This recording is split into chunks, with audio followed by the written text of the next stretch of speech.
All right. Good morning, everyone, and welcome to the regular council meeting of September 18th. A few housekeeping items before we start. If you have a cell phone, can you please turn your cell phone to off or to vibrate?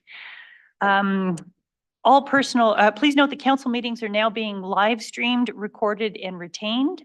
All personal information collected will be managed in accordance with the Freedom of Information and Protection of Privacy Act. If anyone is speaking as part of a public hearing, if you could please step forward, the mic will be live. Everyone who is addressing council will have a total of 5 minutes to address council. And when you come to the mic, if you can please state and spell your name for the record.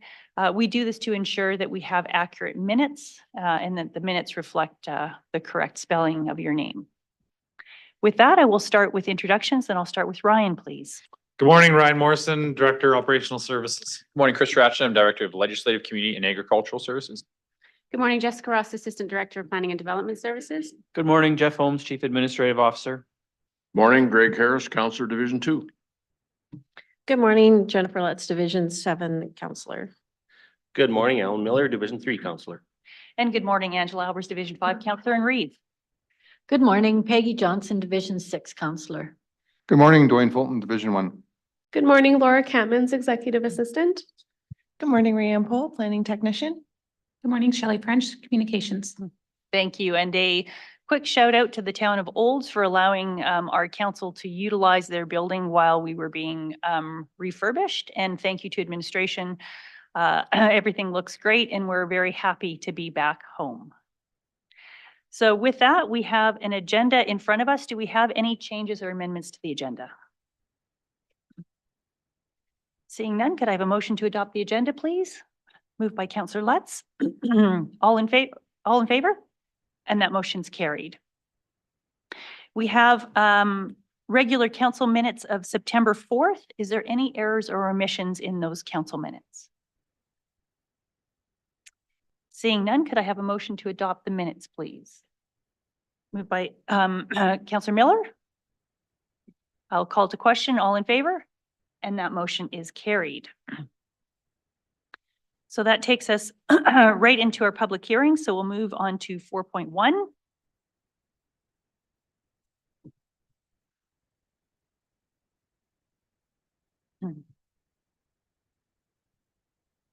So this is for bylaw LU 1924, being a bylaw of Mountain View County in the province of Alberta to amend land use bylaw number 1024, affecting the Northwest 829 to west of the 5th pursuant to the Municipal Government Act. This received first reading on August 14th, 2024. With that, I will open the public hearing and I will turn it over to planning, please. Thank you. The beginning of the presentation starts on page 29 of the agenda. The applicant is Ken Taylor and the landowners are Lori and Randy Alstad and Leah and Shane Day. The application is proposing to redesignate an approximate 3.76 acres from Agricultural District A to Country Residential District. This next slide shows the location map. The subject lands are in the rural neighborhood of Jackson, approximately 22 kilometers southwest from the town of Carstairs. This next slide is the Figure 3 Growth Management Conceptual Strategy Map from the Municipal Development Plan and shows that the proposal is within the agricultural preservation area. This next slide from page 32 of the agenda is the redesignation site sketch. The application is seeking to redesignate an approximate 3.76 acres of bare land to Country Residential District in the southwest corner of the quarter. The subsequent subdivision application is seeking to create the second title for the quarter. The sketch also shows that the subject quarter is located just east of Range Road 25 and south of Township Road 292. This next slide is the surrounding land use map and shows that the subject quarter is surrounded by agricultural zone land and 13 residential sites. 2 of the neighboring quarter sections are currently unsubdivided, 4 contain 2 titles and 2 contain 3 titles. This slide shows the oil and gas facilities map. Oil and gas facilities surrounding the subject quarter appear to be concentrated to the south and west. You can also see there are AltaLink power lines within the quarter to the west. Looking closer at the subject quarter, you can see it contains 3 pipelines and an oil well, all of which are abandoned or discontinued. An oil well effluent pipeline does run through the proposal. During the circulation process, the applicable oil and gas facility operators were notified about the proposal and provided no comments of concern. Rocky View Gas did respond that the proposed parcel, if it's approved for subdivision, that the landowners will need to apply for new gas services, which the landowners acknowledged. This slide here shows the topography and water map for the area. According to AgriSid, the area is either hummocky or undulating landscape. Looking closer at the subject quarter, you can see that the south portion has the highest elevation within the quarter, and there are 2 seasonal creeks that flow to the north from the east and west sides of the hill. The proposal is located along the quarter's south boundary and includes an internal road that climbs up to this elevated area, which is where the proposed dwelling site would be located if the application is approved. AgriSid shows that the south portion of the quarter has a landform that's considered hummocky over bedrock, medium relief. This next slide shows the environmental scan map. No environmentally significant areas have been identified within or surrounding the subject quarter. According to Alberta Merged Wetland Inventory data, there may be small wetland areas within the northeast portion of the quarter. During the site visit, it was noted that there are areas within the quarter that are low-lying due to the hummocky landscape. This slide reviews the soil information. According to Canada Land Inventory, the upland areas within the quarter contain Class 4 soils, while the areas surrounding it have Class 3 soils. According to AgriSid, the majority of the quarter has soils with only moderate limitations due to temperature or slope.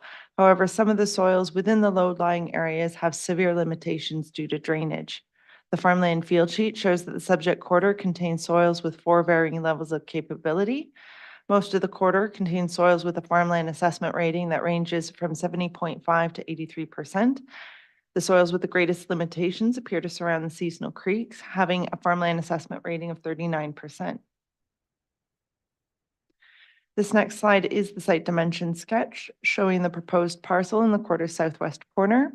You can also see the farmstead for the quarter is located just north of the proposed parcel.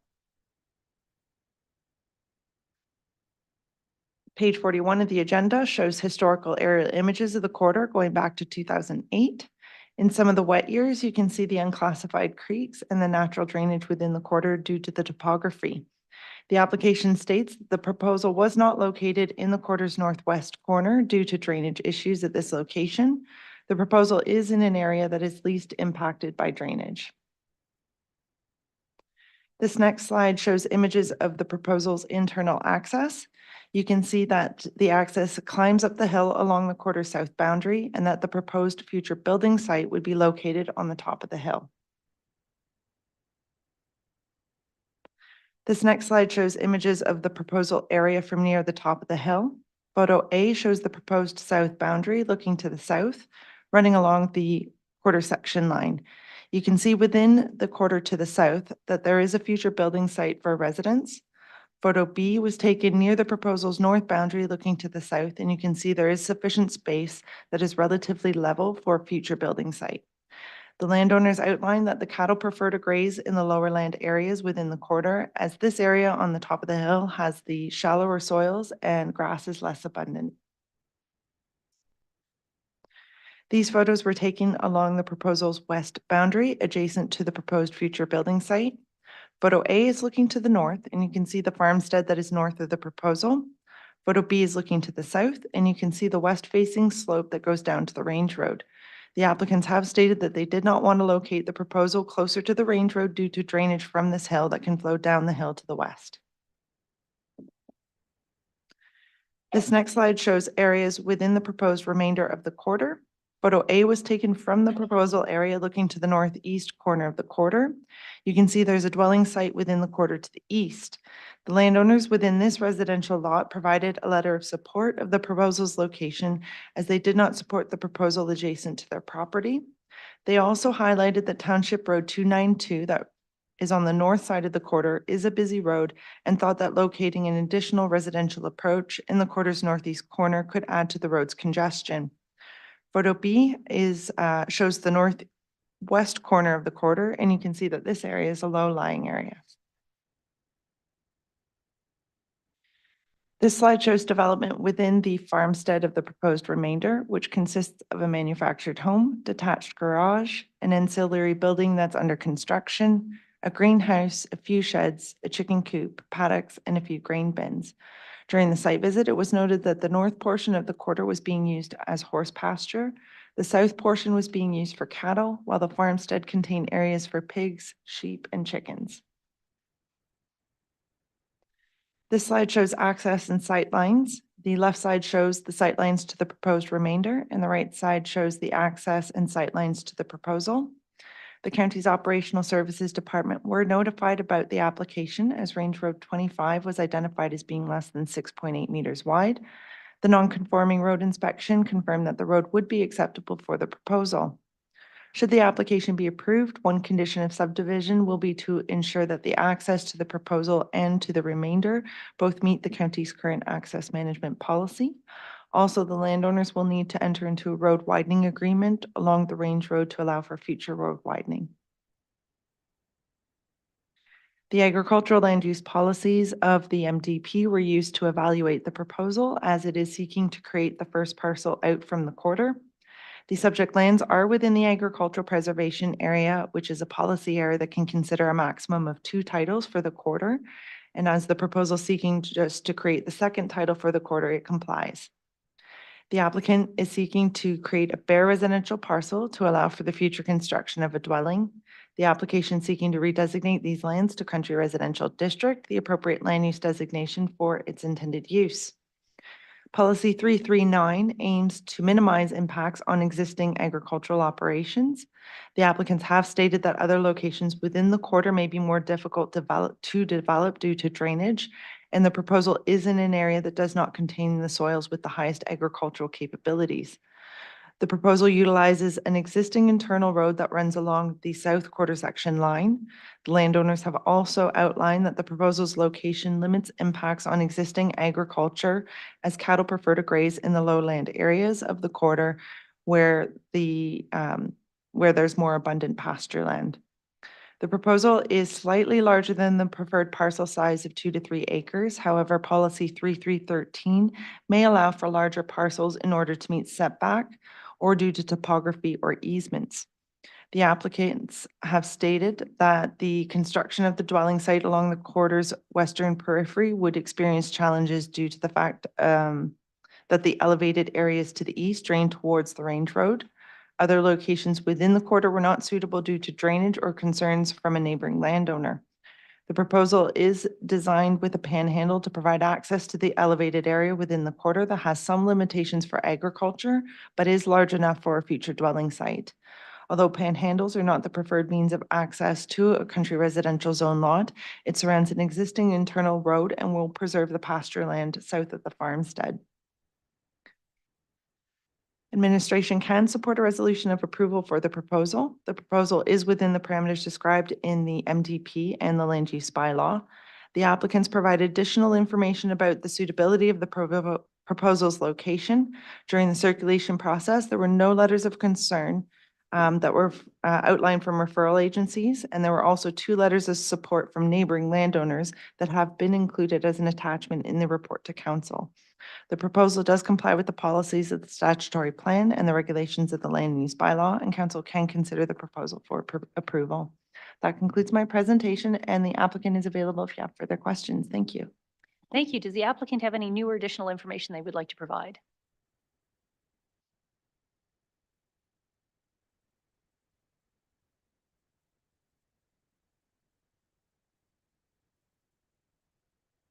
Ooh, sorry, Ken, yeah.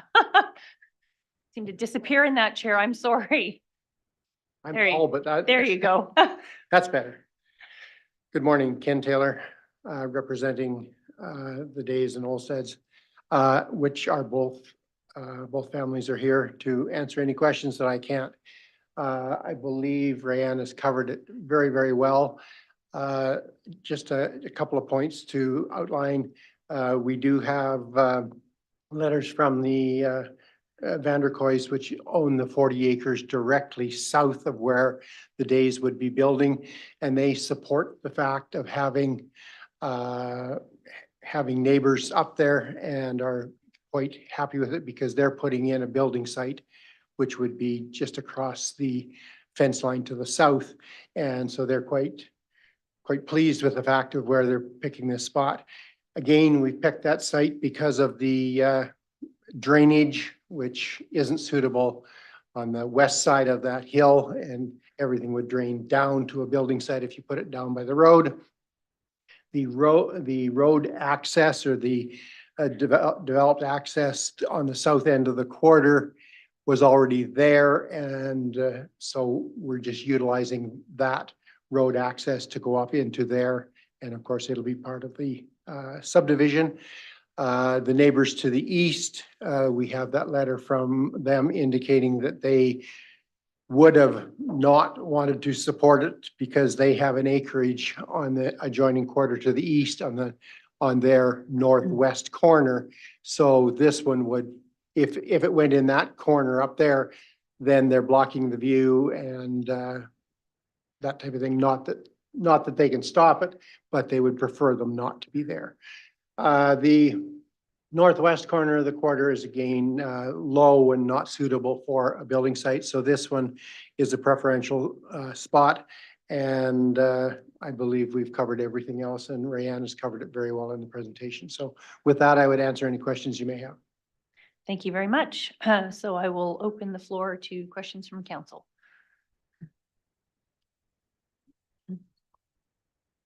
No? Okay, so there appears to be no questions. I will ask planning if they have any closing comments. No, I do not. Thank you. Thank you. And Mr. Taylor, do you have any closing comments? I think I've covered it. Thank you very much. Thank you very much. So with that, I will close the public hearing and I will look for a motion, please. Councillor Fulton. I'll move that council give second reading to bylaw LU 19/24, redesignating the lands within Northwest 829 to west of the 5th. Thank you. Discussion. Councillor Harris. I just want to highlight the common sense approach to locating this. There was always this longstanding thing about panhandles, and yet it certainly seems to me the most realistic and common sense approach in this case. So. Thank you. And Councillor Letts. Greg stole my thunder, but I thought this was a good example for anybody putting forward an application. I thought it was really well done, and it makes it fairly easy. So good job on getting that together. Thank you. All right. So with that, I will call to question. All in favor? And that motion's carried. And Councillor Fulton, please. I'll move that council give third reading to bylaw LU 19/24, redesignating the lands within Northwest 829 to west of the 5th. Thank you. Any further discussion? Seeing none, I will call to question. All in favor? And that motion is carried. Thank you. And we are on to 6.1 on page 50. Councillor Harris. I'll move the council give first reading to bylaw LU 22/24, redesignating the lands within the portion of the southeast 1033-5 west of the 5th, which lies to the east of the right bank of the Red Deer River, as shown in the township plan dated 8 April 1905. Thank you. I will call to question. All in favor? And that motion's carried. I'll further move that council set the public hearing for bylaw LU 22/24, redesignating the lands within the portion of southeast 1033-5 west of the 5th, which lies to the east of the right bank of the Red Deer River, as shown in the township plan dated 8 April 1905 for October 9, 2024 at or after 9 a.m. Thank you very much. I will call to question. All in favor? And that motion is carried. On to, we have no delegations, no directives. On to 8.1. This is policy 8014, rural community hall grant funding. Christopher, please. Thank you, Your Worship. On September 4th, council reviewed this policy and requested some further amendments to the policy prior to considering it for approval. Administration has gone back and made those amendments, hopefully for council to consider today. I would just point to the track changes on policy or on page 59 of your agenda package. Under principles 1 and 2, there was a request to change the reading from rural community hall associations to rural community hall facilities. So that change has been captured. And then there was a couple more changes within the procedure with the same type of verbiage to be included within section 2.11 on page 61 of your agenda package. And then subsequently also some changes to the ineligibility section, as well as the evaluation criteria. So all minor changes in those sections, but those were the amendments requested by council. And now it is being returned for you to review and consider for approval. Okay, so let's deal with the policy first. Is there any discussion on the policy? Councillor Johnson. This might be a picky change, but on page 58, the bottom line says, provide funding to enable rural community hall facilities. I was just wondering if we wanted to change that word to sustain. Certainly this is about sustaining the facilities. Capital to build new facilities isn't supported. And I just thought, well, you enable people, probably you don't enable facilities. So I would just recommend we change that word to sustain.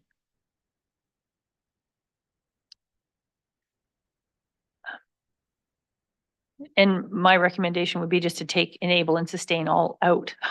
I don't know. I have a real problem with sustainable, the buzzword sustain. I think that's just that's what we ask halls to prove, is that they're sustainable before they get the funding. So I would hope that Mountain View County wouldn't provide funding to anything that's not sustainable.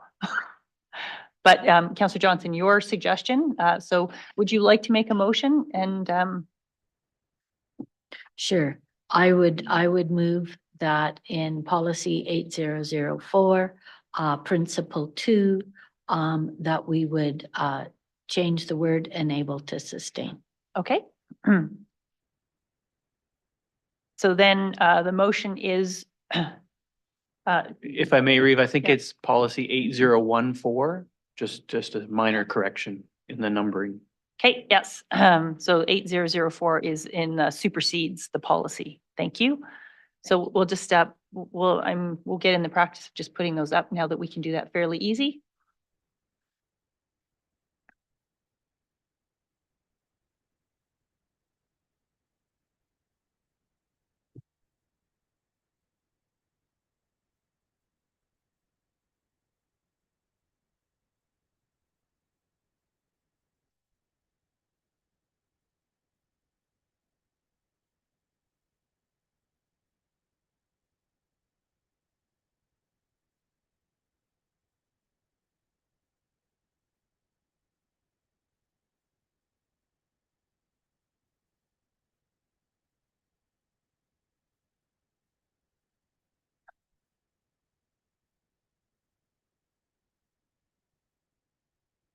Okay, so Councillor Johnson, does that capture your motion?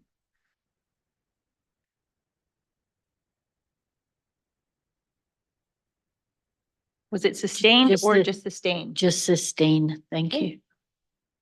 So does that capture your motion? Yes, yes. thank Okay, so the motion reads that council direct administration to amend policy 8014, principle 2, to change the word enable to sustain. So just looking for discussion. Councillor Harris.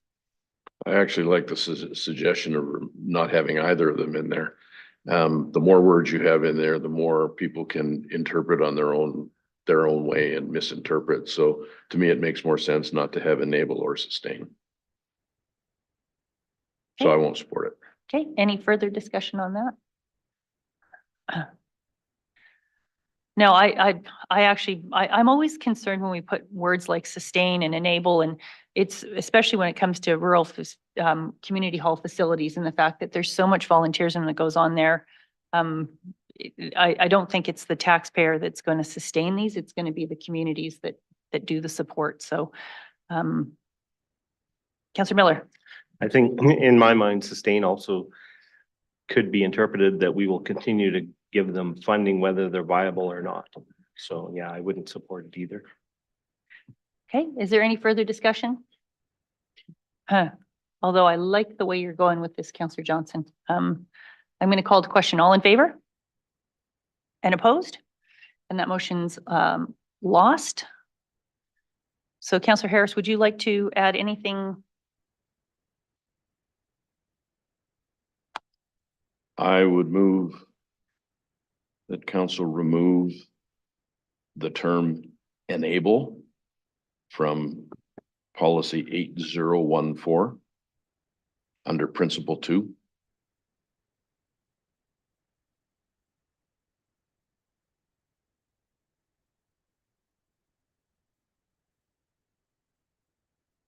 Okay, Councillor Harris, is that what's on the screen? Does that reflect your motion?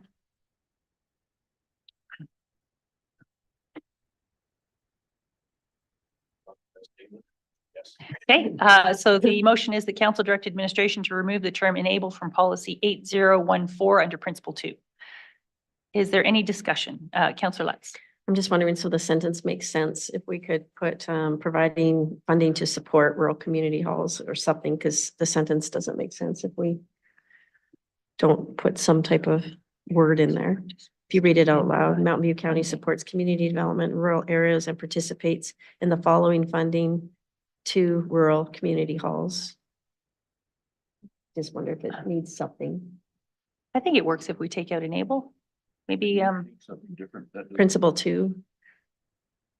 So with this Maybe what- motion, the principal would read, if this motion were approved, the principal would read Mountain View County supports community development in the rural areas and participates in providing funding to rural community hall facilities.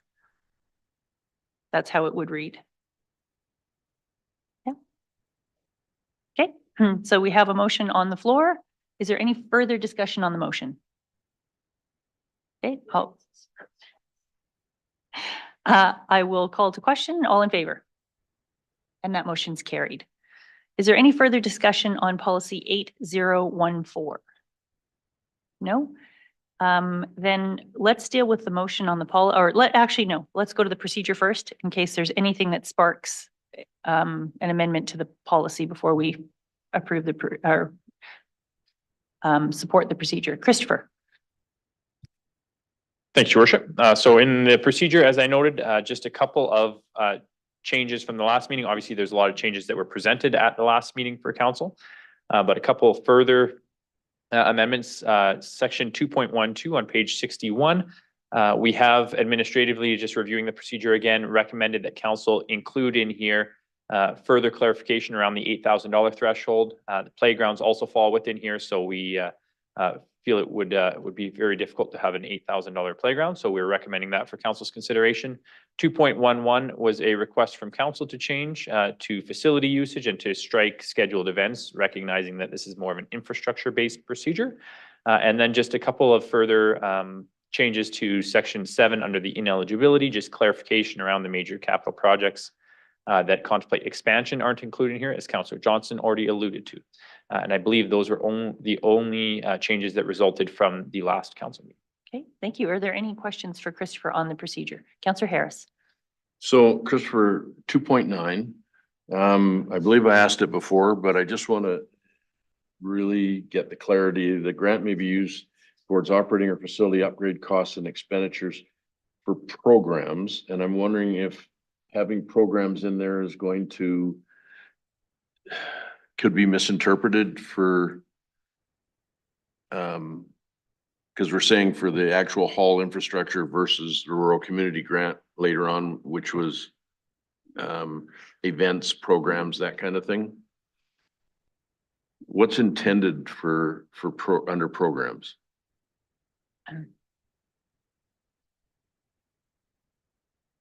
Sorry, Councillor Harris, can you just point me to where you're referencing? You said section 2.9 on page 61. Page 61. Sorry.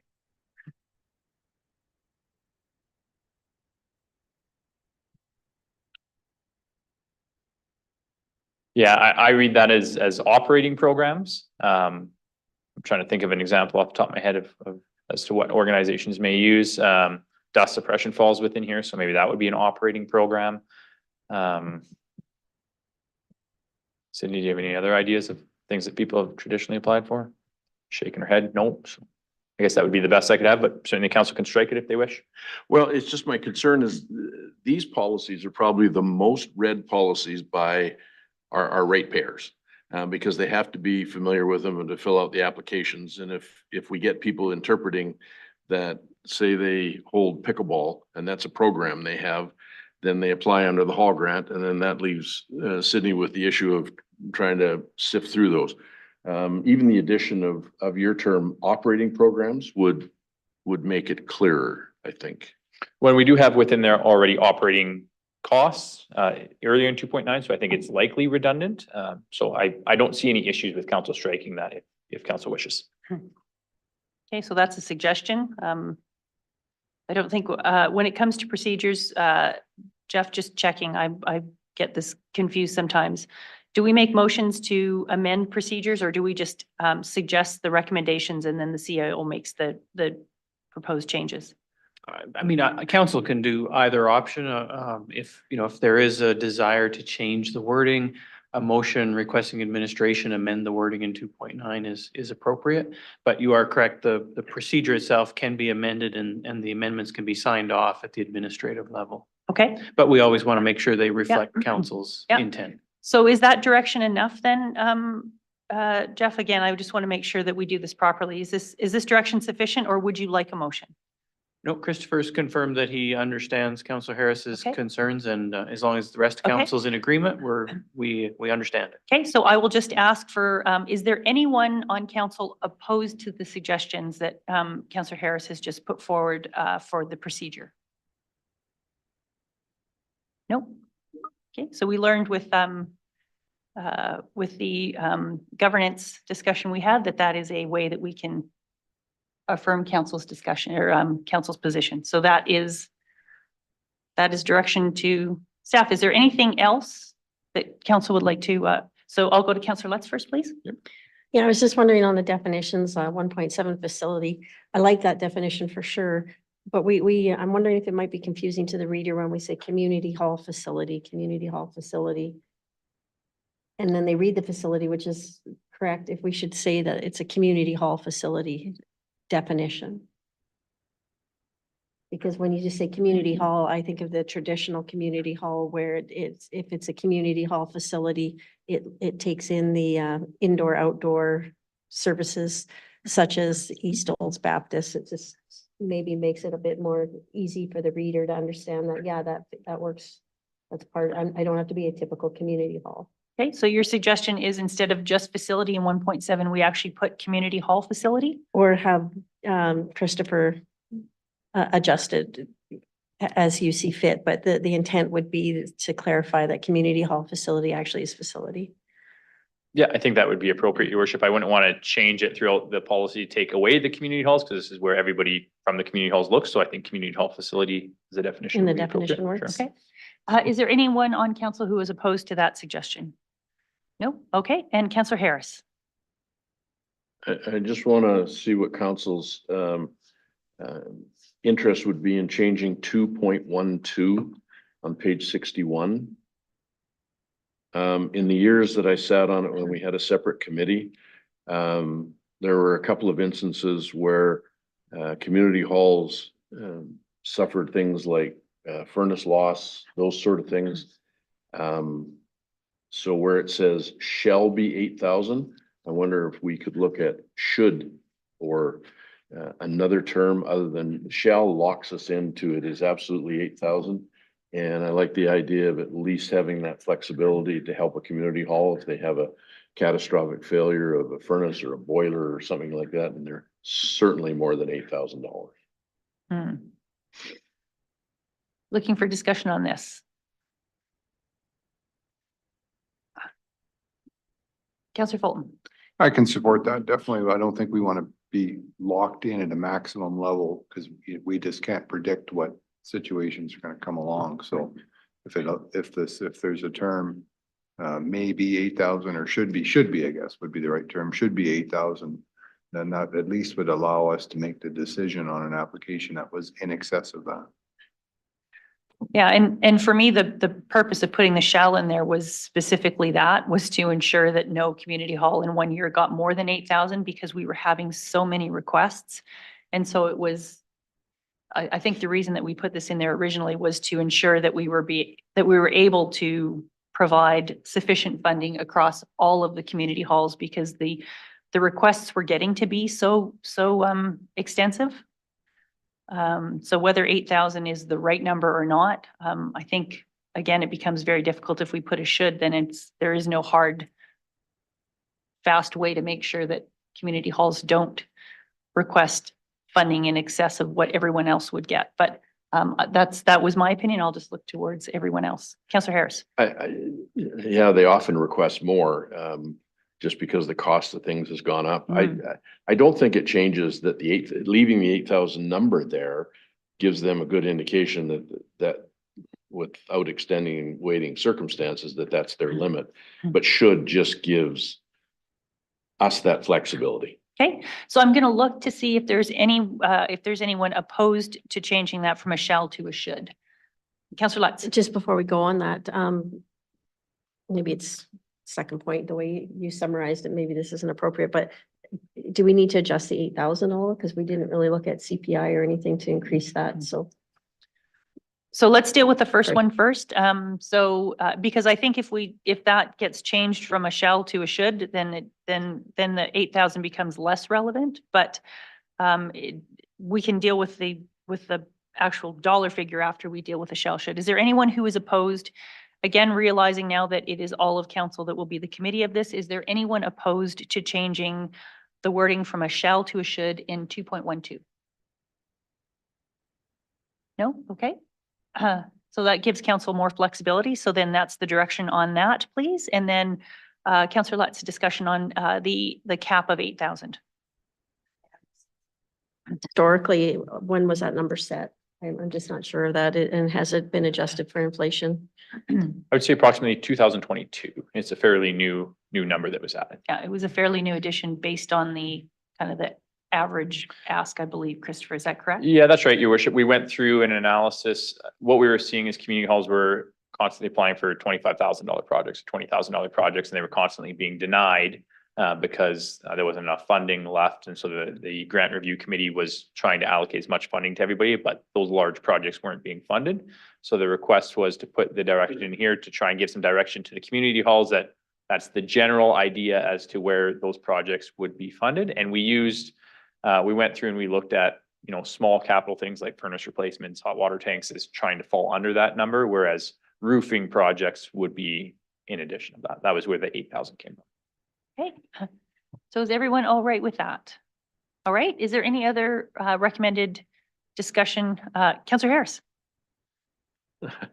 I apologize for being a policy nerd. There is no need to apologize. This is the time to do it. This is why they come before council. Christopher, 8.5 on page 63. Applications for an event.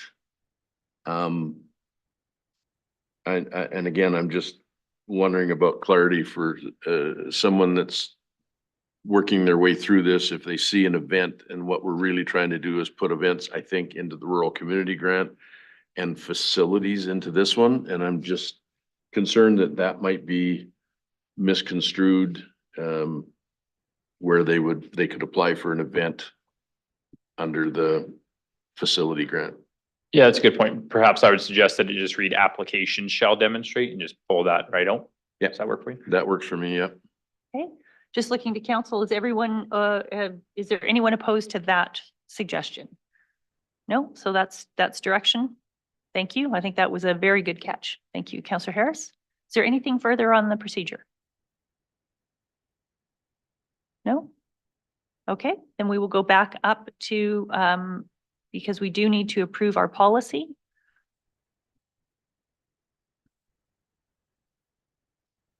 And so we have two motions on page 57. Councillor Harris. I'll move that council approve policy 8014, rural community hall grant funding as amended. Thank you. Any further discussion on the policy? I will call the question. All in favor? And that motion's carried. And Councillor Harris. I'll further move council accept policy 8014. Procedure, sorry. Oh, sorry, it says policy. It's the second motion under the recommendations. Oh, my apologies. Nope, that's fine. I'll move the council accept procedure 8014-01 rural community hall grant funding as information and refer any approvals to the chief administrative officer. Thank you very much. Is there any further discussion? Seeing none, I'll call to question. All in favor? And that motion is carried. So we are on to 8.2 policy 8019 reoccurring programs and event grant funding. Christopher, please. Thank you, Your Worship. This is on page 64 of your agenda package. This is a new policy that was presented to council on September 4th. There were some amendments that were requested by council that have been tracked throughout this document. I would point your attention to page 67 for those changes to the policy. There was a request to limit the groups that would fall under the policy to health, crime prevention, or transportation groups. And so that change has been reflected under the purpose statement in page 67. And maybe I'll just pause there, Your Worship, before we proceed. Thank you. Is there any further discussion on the policy? Okay, so we'll go on to the procedure in case we need to come back to the policy. Okay, on to the procedure. So again, the track changes to section 2.6 is the first one, where there was a request from council that we add verbiage to reflect that council may add or remove organizations from this listing in your sole discretion. Section 2.7, as administration recommends that it be stricken because council is the approving authority. So there is no all, part, or deny. That's an administrative process once they are added to the listing. 2.9, council requested that it change from a shall statement to a may statement to align with other policies. Section 211, council requested that this be added in that they're required to repay any surplus funds at the end of the year, which is consistent with our other grant policies. And then finally, section 5.6, council requested that this section also be updated to align with the other policies, which requires that if there are events or programs being held within an urban municipality, that there is some confirmation of financial support at time of application. Under the schedule, administration has gone through the schedule and has updated the schedule with only organizations that fall under those applicable grant programs historically and that have long-standing arrangements with the county. We have added accredited supports to the community. That's a large one that does annually apply here. So that would be recommended from administration to be consistent with those grant programs that it be added. And you'll see there's a number of programs that have been stricken from the list that no longer fall under those grant programs. Under council's direction, administration did circulate the grant policy to all of the organizations that may be impacted. And we did hear back from, I believe, 4 or 5 organizations, all in support of the policy and supporting council to proceed with the policy with no recommended changes to the policy. That concludes my presentation. Well, that's excellent. All right, so just looking to council to see if there's any suggested changes for the procedure. Councillor Johnson. Just a clarification, if I might, under OLS and area health professionals, that's been changed to 10,000. The Sundre health professionals, I'm just not sure of the change. What's the intended annual contribution that goes with that? Yeah, good question, Councillor Johnson. It is 10,000. It's just the track changes shows up a little bit funky, but they are consistent between the two. Thank you. And Christopher, can you just the accredited supports to the community that wasn't on there before? Can you please, or maybe Sydney can tell us what that? Sorry, I should know, but I haven't sat on the grant committee for so long. I don't really know that. I'm not familiar. We had added transportation to this list before it was health and crime and the sponsorships and that one. So we added transportation, and that is one of the longstanding organizations that is applied consistently. And where is this organization out of? Sorry, I'm not familiar with it at all. They're out of Olds, but service Mountain View County. Christopher, you may know more about that. I'm trying to remember all of the communities they support. I just pulled it up here quickly, but like Cindy noted, they are based out of Olds. They provide transportation throughout all of the county. I think they have a large part of their throughout central Alberta. I think they actually expand outside of the county as well, but they are primarily focused within Olds, providing services to the various urban municipalities. If you give me a couple minutes, I can look up some more information. Okay, no, it's Councillor Lutz? Yeah, and I think they are associated with Pad Noma. You might see that band going around. Okay, So they do the bottle depot and they're for differently abled folks. They support them. okay, thank you. Is there any further discussion on this? No? All right then, so we have a couple of motions. Councillor Fulton, I'll move that council approve policy 8019 reoccurring program and event grant as presented. thank you very much. Any further discussion? I'll call to question, all in favor? And that motion's carried, and we have one more. I'll further move that council accept procedure 8019 -01 reoccurring program and event grants as information and refer any approvals to the CAO. Thank you. Any further discussion? I'll call to question, all in favor? And that's carried. And then Christopher, we will see the budget implications of both the policies, of all of the policies at the budget deliberations. Is that correct? That's correct. So you'll see a new line for this policy, and then you'll see subsequent reductions recommended by administration in the other policies to reflect those large amounts being pulled out. Okay, thank you very much. Councillor Harris? Yeah, I didn't think it was appropriate through all the different grant streams, but I do intend to bring forward the discussion at budget.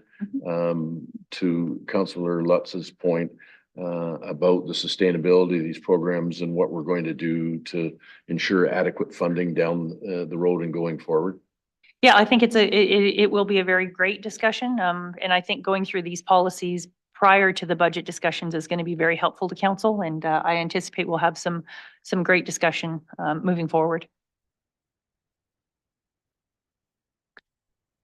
Okay. So we will move on to 8.3, Water Valley Logging Project.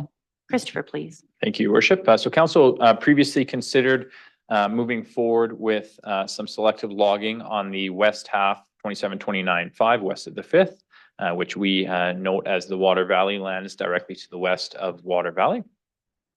Council requested in June that administration prepare a request for proposals for logging with 2 different scopes.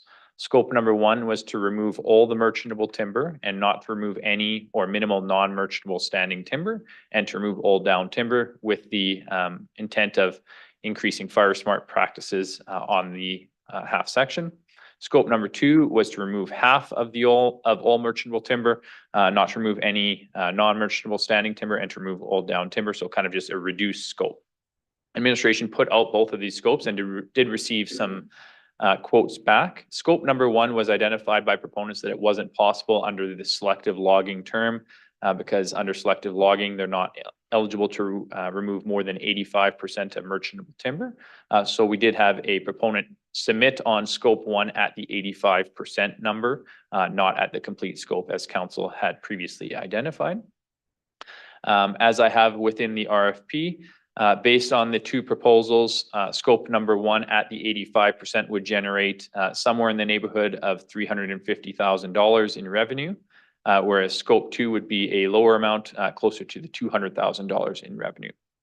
As such, at this point in time, we're just seeking direction from council, which scope you want us to proceed with, and then we would be able to evaluate the submissions for the successful applicant. And then subsequent, council had also asked that we provide some information through our correspondence channels that this was a proposed project and request that any feedback or inquiries be sent through their local councillor. We did receive 1 letter of concern as well, which is contained on page 75 of your agenda package. And that's the only comments that administratively we have received in favor or not in favor of the submission. So again, just a quick summary. We're just looking for council to provide if they want us to proceed with the project, what scope you would like us to proceed with, and then we would be able to proceed. General timelines would be starting in around November, probably completion early next year. Okay. So looking for discussion. Councillor Harris. So Christopher, just for clarity, the numbers, the amount of revenue mentioned, is that inclusive or exclusive of the removal of the slash and the ground clutter and cleaning up? Depends on the submission. There's some different intricacies on each of the submissions, but most of them are net value returning to the county. If if we want to haul away compared to burn, it's a different amount. So if we haul away, we're going to be losing some of that revenue, whereas if we burn on site, then it'll be, obviously, we'll be able to maximize the revenue potential. Okay, thank you. Councillor Johnson. My question is kind of communication process going forward. When I look on page 74 at the aerial photography and look at the number of people that are going to be affected by this decision, it's difficult for me to accept that we've only gotten one letter back on this proposal and that the person that responded actually doesn't live anywhere close to this proposal. And I'm thinking, once the reality of the noise and the smoke and the trucks impacts these people, will probably have quite a bit more communication with them than we've had so far. Given that people are busy during the summer and that several of these people may have been away and on vacation and doing what people do in the summer, I'm wondering, before we make a hard and fast decision, do we want to individually contact these people by letter or something and tell them what we're contemplating rather than waiting for the outcry after the project begins? Councillor Harris. Well, in the estates immediately to the east of the property, I know almost all of the people in there. And there is nothing that terrifies them more than fire, particularly after this summer with 3 fires. Everybody's aware of the one in Bighorn, but there was 2 others that our fire department got onto very, very quickly and were able to put out.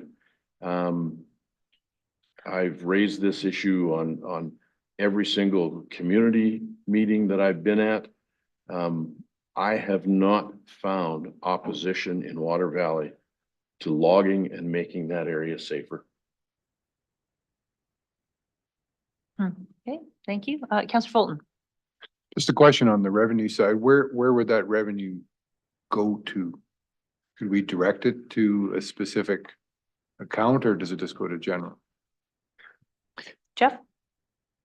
Likely, we would bring that back to council once we have a certain number and, as part of the year-end conclusion of our audit and all of that, council would direct whether it goes to a reserve or you wanted to spend it on a different project or how council wanted to allocate that revenue. But it would come back to council once there's a certain defined number.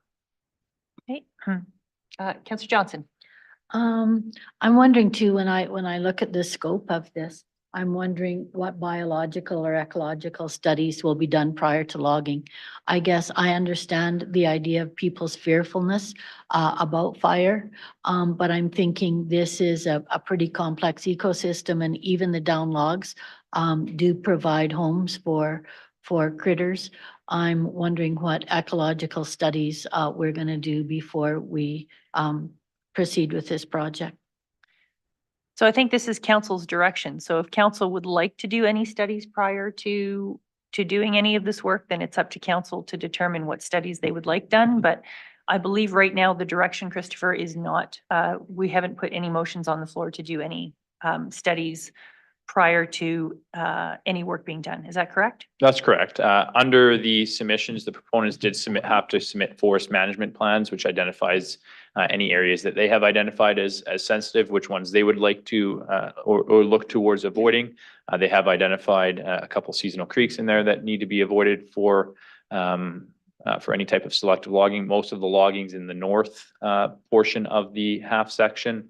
However, access is granted through the south. So there is selective logging through the south, but the large majority of it is further north. So like I said, we will have to go through the development permit application as well. I don't know if there's any studies that'll be required as a component of that. Maybe planning would be better to identify that. But the forest management plan, I guess, is the minimum expectation from the logging industry, which has been completed already. Okay. And just the forest management plans, they are actually generated by experts in their field, I'm guessing. Yes, correct. They have to be submitted by a certified professional to submit that, and that is the requirement. It's a level 3 ESA, so it's a permitted use development permit application. So it's not discretionary, meaning it doesn't get circulated to all of the neighbors as a discretionary use would, but it is a permitted use requiring a development permit. Okay, thank you. Councillor Johnson? So in that regard, things like woodpecker and habitat, woodpecker habitat, owl habitat, and those kind of questions. I'm assuming the logging expert looks at the trees and the value of the trees and so on. Does anyone look at habitat for the critters that live there and contribute to the sort of nature good of the folks who live in the area? So through the chair, yes, that there is a component to the forestry management plan that is dealt with, those types of things in there. However, they are also, any logger is subject to the Migratory Bird Act as well. So they can't go in there in certain times of the year for some of those, birds that you mentioned, but it doesn't obviously equate for all of them, but they are subject to that. And in the past, some of the industry that we've talked to are very, very conscious of the impacts that can have. And that's when we approved the road use agreements to go in there as well. If they were to do a selective log, it's also, party to that Migratory Bird Act as well. It all plays into the same conclusion. Okay, given that owls and woodpeckers aren't migratory birds. Correct, yeah. I just wondered if somebody would do some kind of habitat evaluation. Well, that would be a separate biophysical assessment or an environmental site assessment. That would be a separate study, but that's not typical to the planning and development processes for an ESA level 3 for a permitted use. Thank you. Councillor Johnson? One additional question, if I might. If the 50% scope is chosen, how do we measure 50% of the merchantable lumber or trees? Christopher? That's contained within the forest management plan submitted by the proponent. Industry essentially says which trees are merchantable and then removes 50% of those. Thank you. Councillor Lutz? So in my past life, I did some selective logging on land that I had, and I'm just wondering for Councillor Harris, when you've talked to residents in your area, do you think that they favor 50% so it's not so stark, or is the safety more of a, like, what are you hearing out there? Because I think that matters. So safety is the first, second, and third concern for residents there. If you look to the east, the predominant winds out there are almost always from the west. I've even spoken to professionals on the fire department who are of the opinion that if a fire started there, say from a lightning strike, as we had one start this summer, it would be almost impossible to save the immediate homes going all the way into the four-way stop, just because of the resources the Cremona department has and would be able to put to it. The land has long been used. The leasee has long allowed residents to use it for horseback riding and all that sort of stuff. Anybody I've talked to has been very positive about opening it up. The leasee, obviously, who brought this forward a couple of years ago, really wants to improve the grazing there. And I think that's a valid approach, but people being able to use it for recreation when the cattle aren't on the place, or you can bow hunt in it, you can cross-country ski in the wintertime. So I haven't heard any opposition, especially from people who have actually been on it and seen the ground clutter that's in there. While I'm talking, I would be in support of the 85% option 1, because I think the value to improve it for grazing, remembering that at 85%, you're still going to have a significant canopy in there. We're only talking 85% of the marketable timber, but that also leaves all the deciduous. So it's not just leaving 50%, 15% cover. It's 15 marketable plus all the deciduous stuff. So you would still have a significant canopy in there. Okay, Councillor Johnson? I guess I'm interested in the idea that people move to a rural, beautiful forested area and then get concerned that they're during a drought year, maybe they're in the path of potential fire. And I would be in favor of the 50% removal, given that it would leave more merchantable timber going forward, and that it would provide more sustainable ecosystem, given that it's a fairly large piece of land. Okay, is there any other discussions? So Christopher, with the, I know Councillor Harris has mentioned this a number of times, and a lot of the fuel source is what's on the ground. With if we were to go with the 50% versus the 85%, I'm guessing we would have less clearance of the materials on the ground.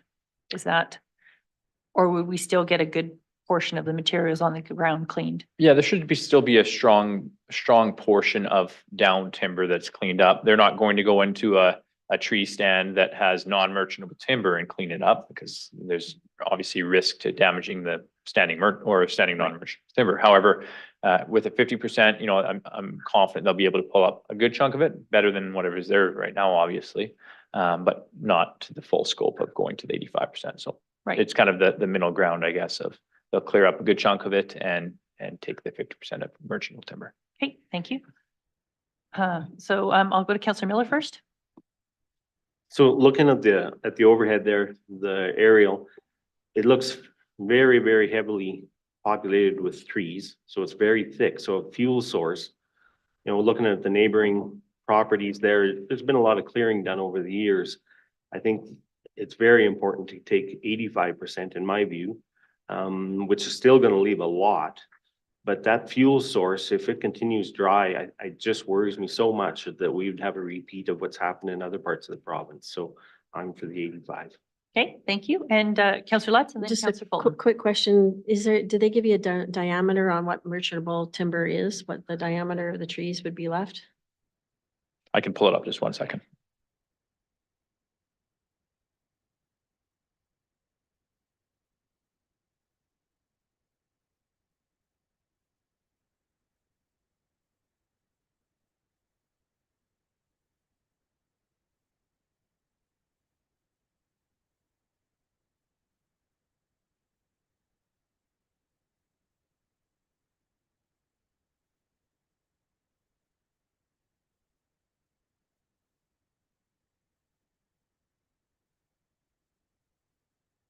And maybe while Christopher's pulling that up, Jeff, the county has previously done logging initiatives, and this is very historical. Do you have any suggestions, recommendations from projects that were done previously from the county on logging? Is there any learnings from that? Or if it's too far back, then don't answer the question. You're correct, Reeve. We have done logging in the past. It is quite dated now. I believe probably 99, 2000 is kind of when the previous logging projects concluded. It's my recollection, again, I haven't looked back at the file, but it's my recollection, at that point in time, we took all of the harvestable timber off of those properties. Okay. Which still leaves a significant stand when you factor in the different types of trees that aren't marketable. And the intent back then was for opening up some grazing land, some fire smart principles, as well as some revenue potential. Okay, thank you. Christopher? Not yet. Okay, Councillor Fulton, I'll let you ask your question first while Christopher's looking that up. No, not so much a question. I think it's just, we have to be conscious that if we do nothing with this, or even at the halfway mark, that we're going to continually have trees come down and the clutter is going to rebuild itself. And the risk of fire is still going to be there, even at a 50%. I think we need to move towards the 85%, because there's still going to be quite a bit of small trees, non-merchantable, and it's just going to regrow. But just the concern with, well, if anybody has trees on their property, every time the wind blows, something is coming down, and I'm just concerned that But if we don't do anything, it's just gonna turn into a bigger problem. If we leave it to Mother Nature will, I'm afraid at some point there will be a fire or something that gets going in there, and just, if you look at the map, it'd be very difficult to even access it, like with our own fire resources. So I think for the fire smart principles and to improve the grazing opportunity on that land, I think it's the way to go is with the 85%. Okay, thank you. And Councillor Johnson. Question for Jess, if I might, if, what are the requirements for, not logging, for the setbacks, around the waterways? Given that those are not named creek, is there a setback requirement? So the forestry management or the management plan that is subject to each application actually gives all the details and setbacks within there. And actually, I'm actually looking at one that we've used in the past, which I won't share who it's for, but it does talk about setbacks even to fences and waterways. So it depends on the type of waterway and, you know, what it's close to as far as the perimeter of the 2/4 section. So it honestly is dependent on what the area contains. And then part of that plan is all addressed within the required management plan. Okay. So I can't really give you specifics. It depends on, because the qualified professional provides all of that and signs off and stamps it in their document. Okay, Councillor Johnson. So as a follow-up to that, it's been my observation that the more you take out, the more the blowdown is. And so do we know from the forestry management plans that you've seen in the past, whether or not the blowdown is going to be more at the 85% level than it is at the 50% level?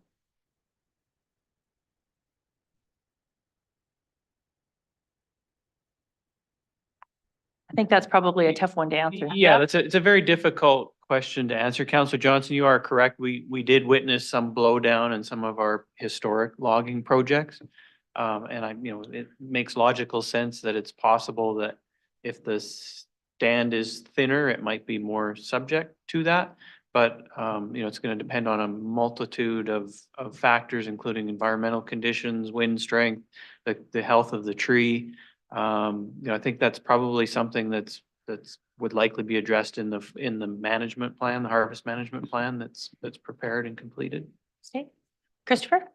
Yeah, I believe I found the question posed by Councillor Johnson around the diameter. So it is a bunch of different standards based on what the utilization rate is, but it appears that it's about 10 centimeter diameter within the bark. There are some other specifications requiring 15 centimeter in certain components, but 10 centimeters seems to be the general threshold that we've been able to identify, would be identified further within the forest management plan for this selected component. All right. So just going through the recommendations, we actually have, we're being asked to choose a scope or nothing, scope 1 or 2, and it appears that scope 1 is not appropriate because that is considered clear cutting and that is not something council wanted to do. So Jeff, just looking at this, or Christopher, scope 1 is not appropriate for council to consider because we specifically said not clear cutting. Is that correct? So I understand this? If council wants to proceed with scope 1, we would probably just request further clarification within the motion that council proceed with an 85% scope and not specifically scope 1. Okay, yeah, I just wanted that clarification. So we're not choosing scope 1 or 2. It's probably better in the motion to choose a percentage of removal that council would be comfortable with, if council wanted to move forward with this project. Councillor Harris. If you're ready for a motion, I will entertain a motion for sure.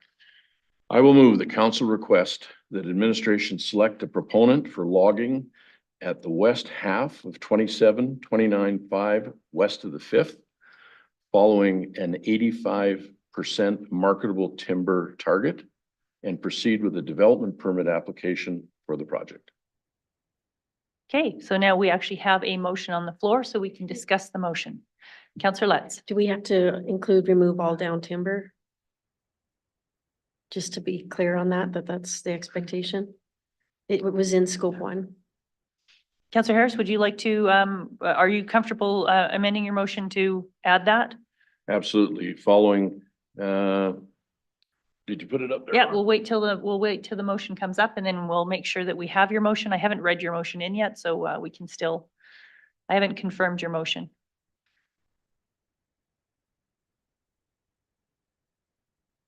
Jeff? Yeah, we'll just maybe remind council that in the RFP, it was a core requirement for all submissions, so it's perfectly fine to add it to this motion, but it's embedded in the RFP process and would be an expected requirement of the project regardless of whether you add it to your motion or not.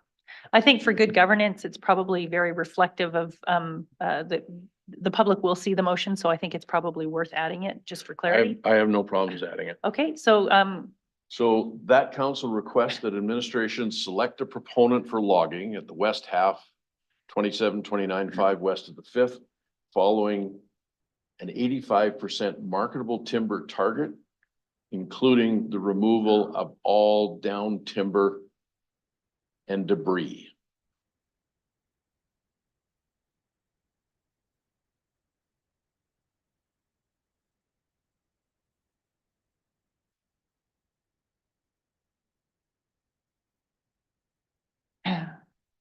and so I'm just looking at this.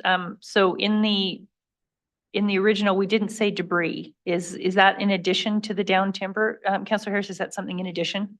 I'm trying to cover off the kind of things like just branches and stuff.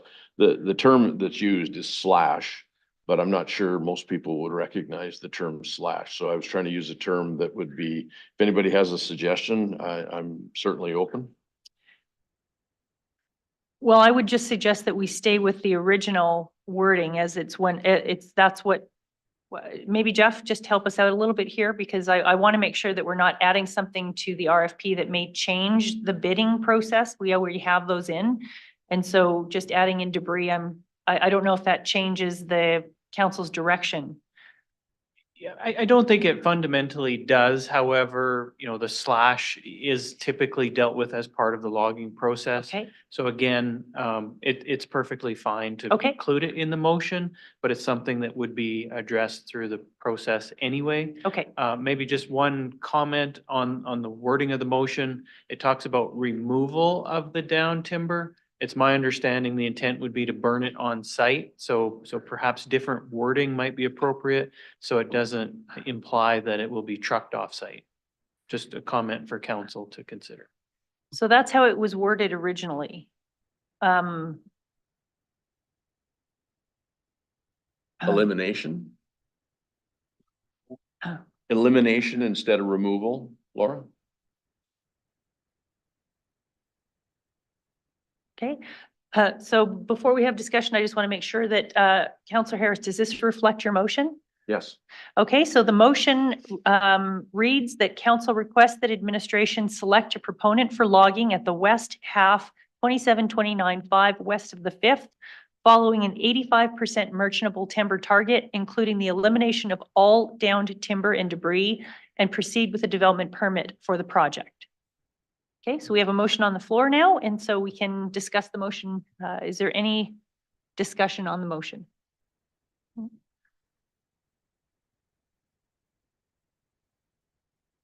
Looking for any discussion?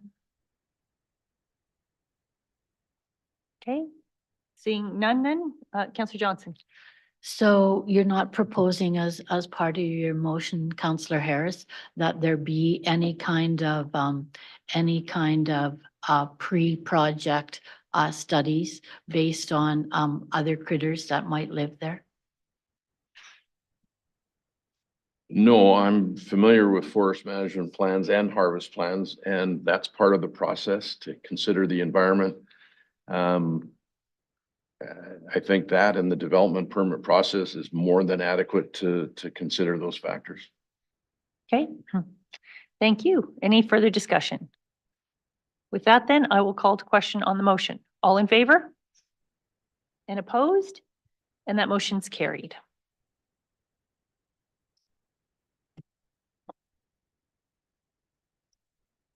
Christopher, is there anything left on this that you require or administration requires? No, I think we have good direction. Thank you. Okay, then we will take a break until 10, please. Or 10. Thank you.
All right, so we will resume the regular council meeting of September 18th, and we are on to 9.1, Sundre Hospital Gala. Jeff. Thank you, Reeve. On page 76, you'll see the RFD for this item. This Gala, the Sundre Hospital Futures Gala is something that the county has participated in historically. This year's gala is set for November 16th.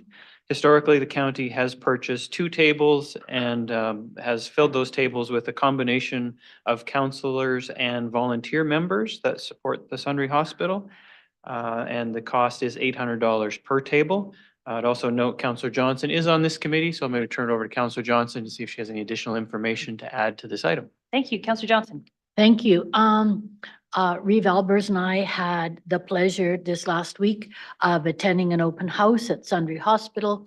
At the hospital, they had presented much of the brand new equipment that had been purchased with the donations, including money from the Hospital Gala and from the Sundre Ladies Auxiliary. It included 18 Stryker brand new beds. 15 of them were bought with new money, with donated money. 3 of them were bought with money from Alberta Health Services.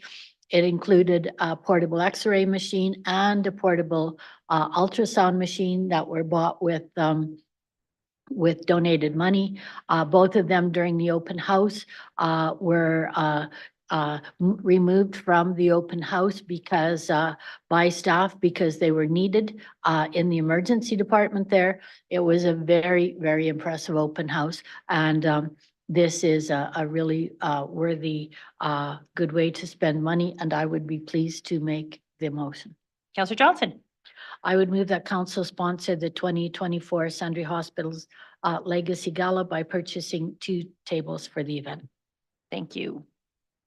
Is there any further discussion? And I do think, I think over the last 4 or 5 years, between the Sundre Hospital, or between the volunteers and the Ladies Auxiliary, I think they're up to $1 million now on donations. And I think per capita, the Sundre Hospital fundraising is higher than I think anywhere else in the province. So we're doing absolutely amazing in that area, and the Ladies Auxiliary is just fantastic, and it's great to support them. Councillor Harris. Do we need to specify? I love every year that we offer this to the volunteers as some kind of small recognition of what they provide. So I'm assuming that that'll be the same this year. Yeah, and I think what we normally do, Laura, is that we get all of the councillors who want to attend the event, and then Laura works with the Sundre Hospital Futures Group and the Ladies Auxiliary to ensure that the rest of those seats are filled with volunteers. Yep. And so I'll definitely be attending the event. I think Councillor Johnson, you'll definitely be attending the event. And then anyone else who would like to attend, please let Laura know, and then we can ensure that all of the seats are filled and that we leave nothing vacant. So we have a motion on the floor. Is there any further discussion on that? No. Okay. So I'll call the question. All in favor? And that motion's carried. And thank you, Council, for your support. 9.2 Rocky View Intermunicipal Collaboration Framework. Jeff, please. Thank you, Reeve. The RFD for this item starts on page 78. You will note that the ICC committee, the Intermunicipal Collaboration Committee with Rocky View, met on July 11th and reviewed the Intermunicipal Collaboration Framework Agreement with the municipality of Rocky View. And there were a couple of minor amendments that we have put forward for both municipalities to consider. The first amendment is an amendment to the term indicating that the Municipal Government Act does require these as permanent agreements. We have to have an ICF in place. So the intent is to change the language so that this is a permanent agreement unless replaced with an updated version. So this is consistent with how we've handled our rural ICF agreements with our other rural partners, where we have a permanent agreement in place, but it comes up for review every 4 years with our partner. And we are going through that review process with our other rural partners as well. The second amendment is just an addition to the agreement to add the fire services agreement that came into effect after the original ICF was drafted. And so that is referenced in this agreement, as well as the third update is the updates to the signatories. Some of the names have changed. So the agreement itself can be found starting on page 79, and I will pause there and see if there's any questions from council. Council, any questions? No? Okay, I'll look for a motion then. Councillor Fulton. I'll move that council approve the renewal of the Rocky View County Intermunicipal Collaboration Framework as presented. Thank you very much. Any further discussion? Being none, I'll call to question. All in favor? And that motion is carried.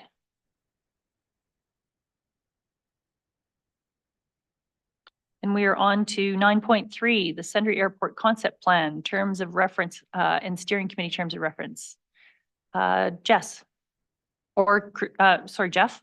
No, you can, yeah. Yeah, I think Jess will probably handle this one. The RFD for the Sundre Airport Concept Plan starts on page 89.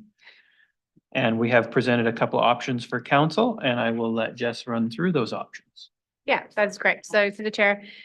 So there's option number 1, which would be a makeup of 9 members. Option number 2 is the 5 members, and option number 3 is 7 members of council. So the rationale behind it, the background. So when the ASP was originally. So Jess, maybe oh, we'll sorry. go, maybe we'll just go through the terms of reference first. We'll take them in order of the way we've got it, and then we can move on to the steering committee if that's acceptable. You want to just walk us through this? Or do you want me to So- go directly to council questions on this? I think it's, We can go through the terms of reference. I mean, attachment 1 is the terms of reference. If you'd like me to go through it, I can, but essentially, yeah, all the information is in there unless you have any questions based on the terms of reference. And the makeup of the steering committee would be part of the options in the recommendation. okay. So the terms of reference, just looking at council to ask any questions or any clarification on the terms of reference. Councillor Johnson. Thank you. On page 92, I see that the terms of reference include page 92 and 93 are looking at things like height limitations, noise, and outer surface needs. So when we're going to look at these, I think that we learned from the Olds-Didsbury discussion that people who live nearby certainly are going to have some pretty direct sort of skin in the game as far as what they would like to see happen. And so I think that if this is going to be the terms of reference that we adopt, that really speaks loudly to who needs to be on the steering committee when we get to that decision. Yeah, and so I think it's very important for council to set the terms of reference very clearly and our expectations. And I think there has to be an understanding of council that under the review topics, these aren't something that can be negotiated. This is what it takes to run an airport. And so although public members may say they don't like the area of the sound, or they don't like the height limitations, or they don't like, this is what it takes to run an airport. So I think it has to be very clear direction from council that we are going to follow our economic development strategy. So on page 91, I don't know if we have stated the purpose of doing this concept plan very clearly, but in the last paragraph above the 2.0 enabling legislation, the review of the Sundre Area Concept Plan aligns with council's strategic direction, priorities that are further defined in the economic development strategy. Objectives focus on business growth, business retention, and expansion, as well as business attraction at the Sundre Airport. And so if this is not the direction that council wants, and if council would like to see something else different, then we need to clearly define that. So, and we need to fully understand that administration in the previous area structure plan had essentially hired we did have consultants review the height, noise, sound limitations, all of that, and they were in line with federal regulations. And so some of these things are non-negotiable with adjacent landowners, as they are what they are as per the airport. And so just looking for council to state, because when I read this, if I read the economic development strategy, it is specifically for this airport to look at business growth, business retention, and expansion, as well as business attraction at the airport. That is the purpose of what we're trying to achieve. And so if that is something different and council would like to see something different as part of this concept plan, then we need to clearly identify that. Otherwise, the steering committee will go by the terms of reference and will adhere to the terms of reference. So looking for discussion on that. Councillor Harris.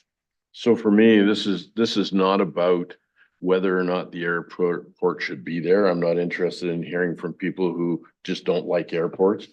We put a lot of time, effort over the years that I've been here and money into the airport.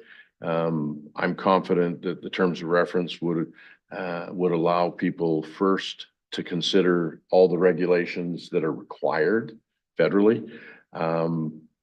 But to entertain this as a, should there be an airport there, I think is a wasted, useless exercise. Okay. Councillor Johnson. Well, and I don't disagree with what you say, but I think that the decisions made on these terms of reference will directly affect the residents in the area.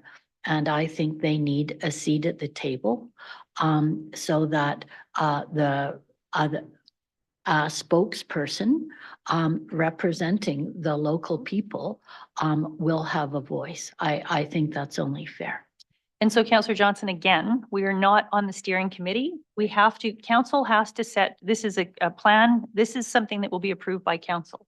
So council has to agree on what we would like the steering committee to achieve, and then we can go to the makeup of the steering committee. So my question for council now is there anything in the terms of reference, because perhaps we didn't have enough of a fulsome discussion on the terms of reference for the previous airport. I want to ensure that council's direction is very clear in this terms of reference, because that will set the direction of what the steering committee is trying to achieve and make recommendations to council on. So is there any changes to the terms of reference that council would like for clarity, or are we happy with the direction that is set out in the terms of reference?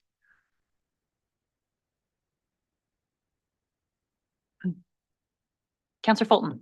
Well, just for clarity, in 3.0 on page 92, it says 5 key review topics and it goes 1 to 6. So just curious about that, but I believe that those are the topics that need to be explored within the concept plan for the airport. I don't have anything to add, but I believe that is the job that is required.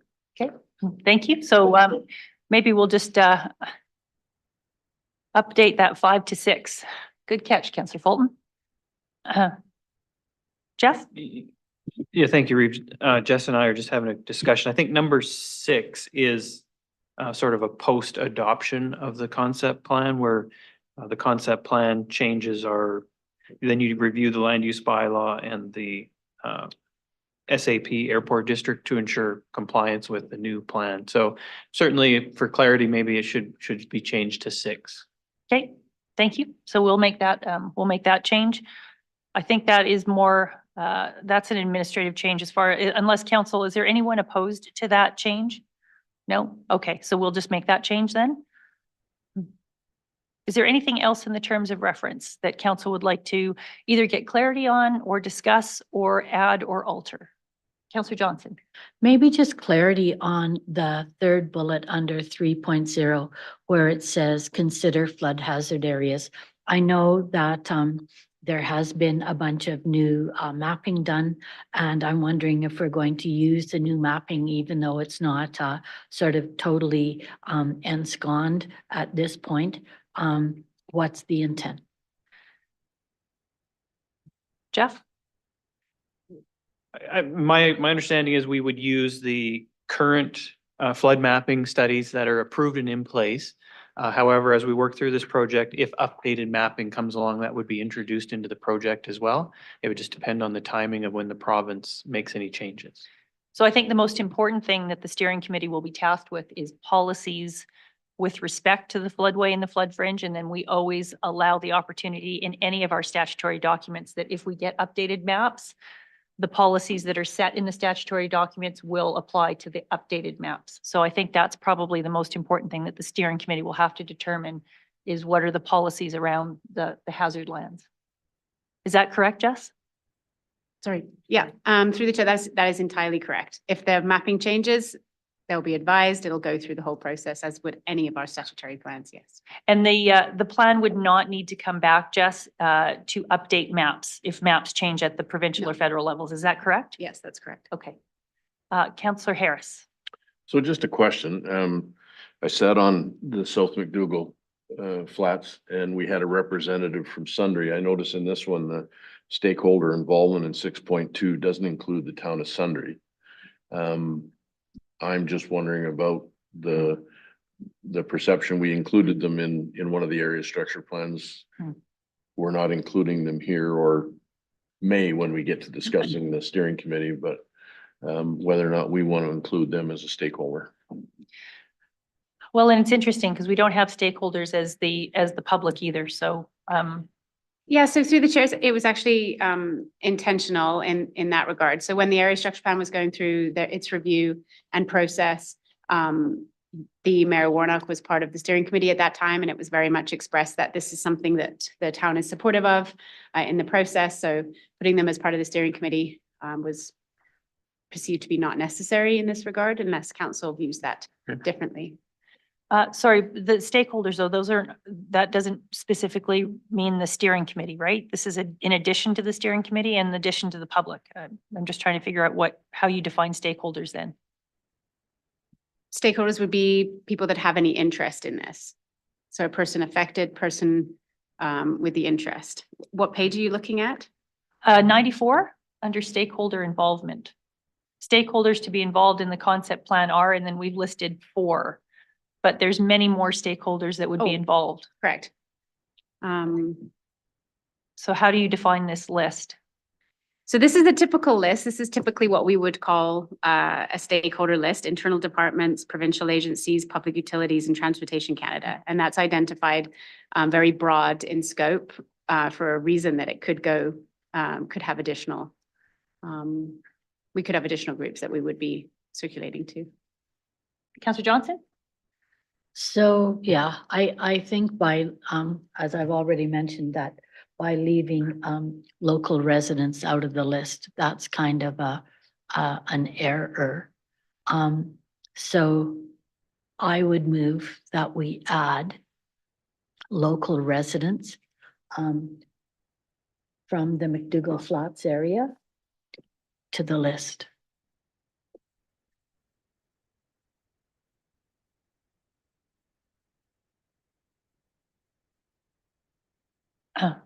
Okay, so we'll wait for that motion to come on.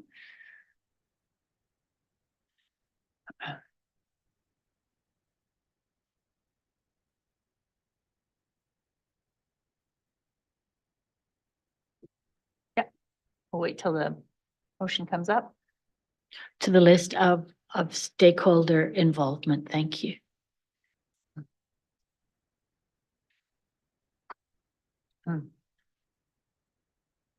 Okay, so we have a motion on, Councillor Fulton. Sorry, let me just confirm. Councillor Johnson, does this reflect your motion?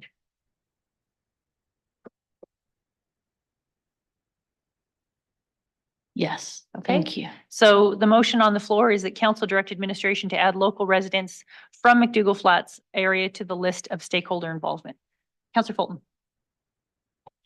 To Jess there, so typically, I think that stakeholder involvement, the ones that are listed are usually would be ones that would be notified of the changes.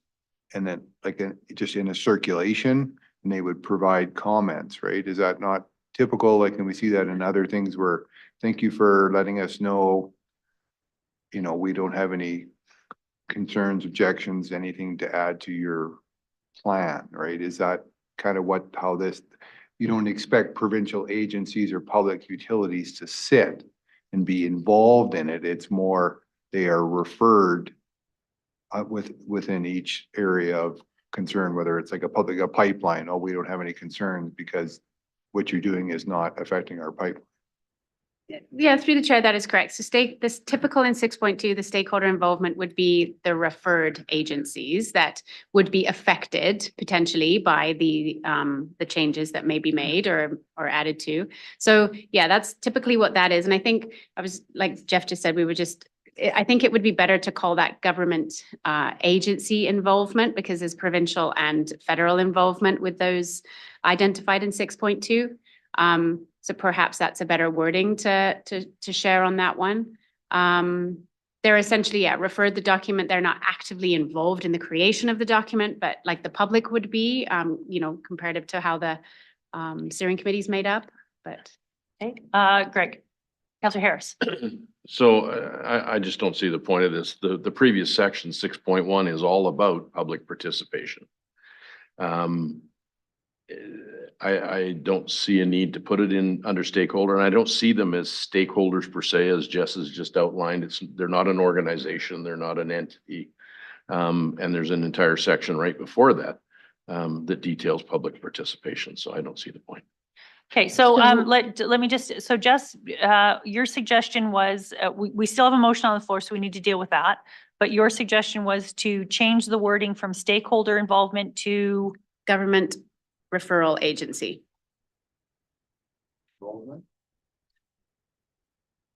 Include involvement still, like, okay, so I just want to understand that. So I'll go to Councillor Lutz first. I'm just wondering too, like, when you say government agencies, how do we involve the town of Sundre or purposely in the terms of reference? Because that doesn't really go in public engagement and it doesn't really fit in stakeholder involvement. Under public participation, it does say public and stakeholders. So I don't know if that's broad enough, Councillor Lutz, or do you want specific involvement of the town? Just if we're talking about a government entity, is it worth listing the town of Sundre or in that? But it's not really an agency, so that's what sprung me on that, and I think that the town should be consulted. Okay, so we got a couple of things going on, so we'll deal with a few things now. So we have Councillor Johnson's motion on the floor right now. And I would withdraw that motion and make a different motion that supports Jess's idea that we change. Okay, so just one moment, please. So is council, is there anyone opposed to Councillor Johnson withdrawing this motion? No? Okay, so that motion's withdrawn, and Councillor Johnson. So instead, I would move that 6.2 stakeholder involvement on page 94 be edited and removed and replaced with referral agencies. Government referral agencies? Is that- Sure, government referral agencies. Okay, so we'll just wait until that comes on and then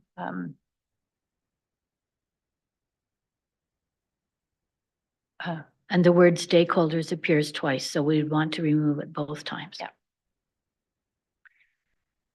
So maybe instead of edited and removed, it can just be replaced. Yes, thank you. And then we'll just clean that up. Okay, so just give me 1 second, make sure I've confirmed the motion. So 6.2 stakeholder involvement on page 94 be replaced with government referral agencies.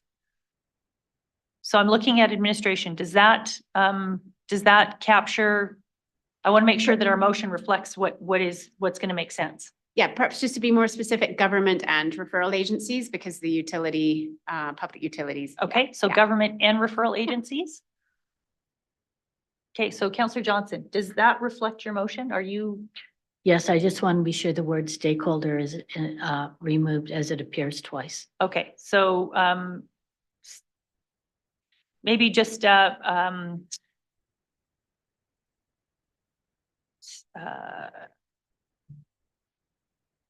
stakeholder involvement.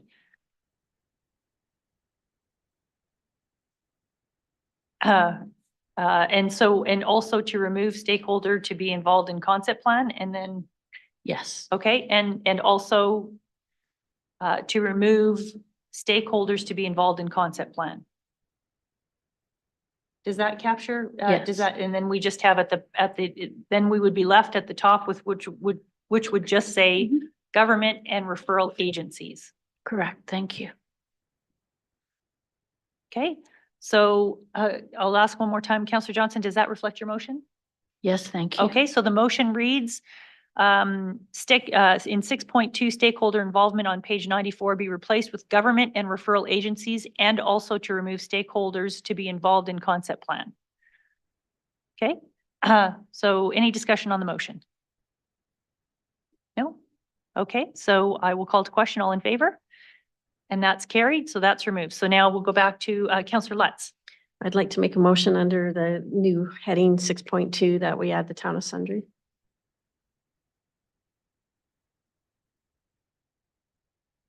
So that would be included in the government and referral agencies as a new bullet. Okay?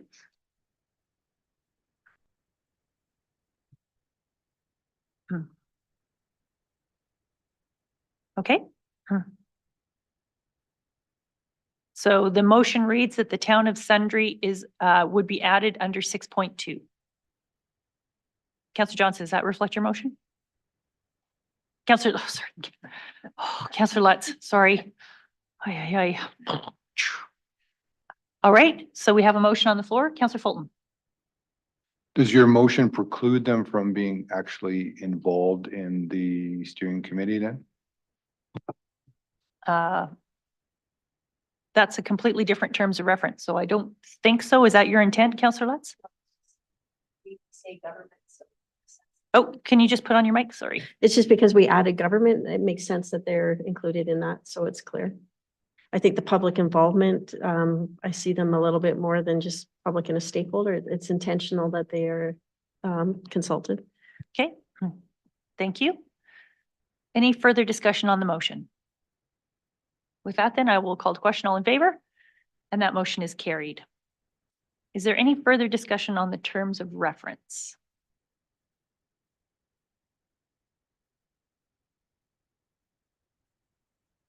No. Okay, so what we'll do is we won't approve the terms of reference yet. We'll do that after we look at the steering committee in case council wants to go back and make any additional changes to the terms of reference after the discussion on the steering committee. So Jess, would you like to take us through the terms of reference for the steering committee, please? Yeah, so the terms of references steering committee starts on page 96, and then the explanation goes on further to talk about goals and objectives, the purpose and the criteria, and then going down into the composition of the steering committee. So option 1, 2, and 3. Option 3 I mentioned is simply the 7 councillors, and then option 1 and 2 talks about the makeup of members of public, members of the Aviation Advisory Committee. And then it specifically, as we've addressed, does not talk about the town of Sundre being part of those 2 options unless council sees fit. Okay, so maybe let's just talk about the town of Sundre first and deal with that. Is there any desire for council to invite the town of Sundre to be part of the steering committee? Councillor Fulton. Well, I would think that because the town is in such close, close proximity to the airport that a representative, an elected official from the town of Sundre would be useful to have on for their insight. I think it'd be valuable. I definitely wouldn't want to have them excluded and then treated as a referral agency or. Okay, Councillor Harris. We've always said our airports are economic drivers, and because it's located next to the town, I think there are economic reasons for Sundre to be involved. that would support our need to have the airport there and our reasons for it. My experience on other ones is Sundre doesn't really interject a lot, but does with some very meaningful contributions. So I think it would be worthwhile having an elected representative from Sundre. Okay, Councillor Miller. I'd like to see Sundre have representation, but they may not also want to put anyone on too. We don't know that because there's always public dollars to their council members. So I'd like to invite them, but not make it as a criteria that they must be on it. Okay, yeah, no, I cannot imagine that Sundre would not want to take the opportunity to sit on this. But if there's a way that we could word it in the terms of reference that we're not tied to the terms of reference moving forward with participation from Sundre, that we give them the option, I think that's probably a good way forward. So as far as elected officials, I think having potentially 4 elected officials on this committee is too heavy. So is there any opposition to reducing Mountain View County's participation as elected officials to 2 and then replacing one of our elected officials with a Town of Sundre elected official? Yeah, is that okay? And again, this is just suggestions, so we'll, there's no motion for this yet, so we can wait until we get the entire makeup. Councillor Lutz. Just a question for Christopher or Jeff. Would an elected official from Sundre be, just throwing it out there because we just assumed elected official, would it be valuable to have somebody from administration, or the preference would be elected official? I think this usually gets political, and so my preference would be for an actual elected official. I think that we always, because of the proximity, Jess, I'm guessing we would have the distribution of any of the draft area structure or concept plan would go to the Town of Sundre for comment. Is that correct? Yeah, and potential wording council might want to consider, if you're going to add it in, is chief elected official or designate, and then the Town of Sundre has a bit of flexibility to determine who they send. That's a great idea. Yeah, that's a great idea. Thank you for that.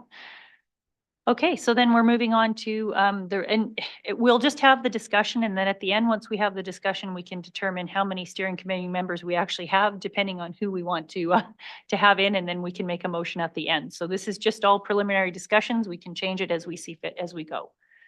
Okay, Councillor Johnson. In both option 1 and 2, it talks about public members from the McDougall Flats Area Structure Plan area with preference to landowners. Could we please change the word to, or add to the word landowners who are residents?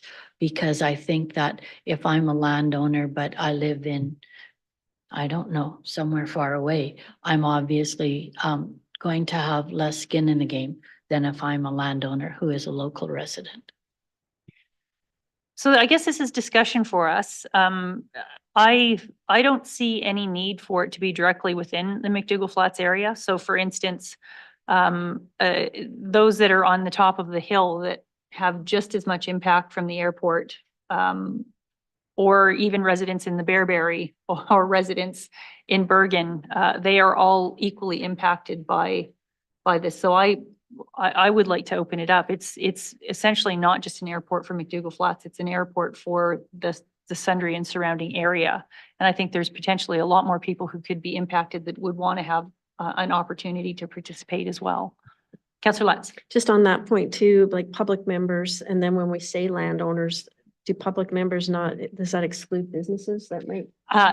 That's another good point. So in the McDougall Flats Area Structure Plan, we specifically said we wanted industry members. So we do have the opportunity to distinguish and make sure we have representation from the business community and representation from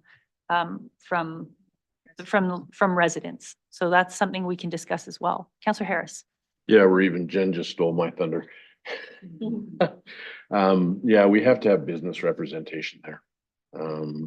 That's critical to, because the economic impact to a business is substantial.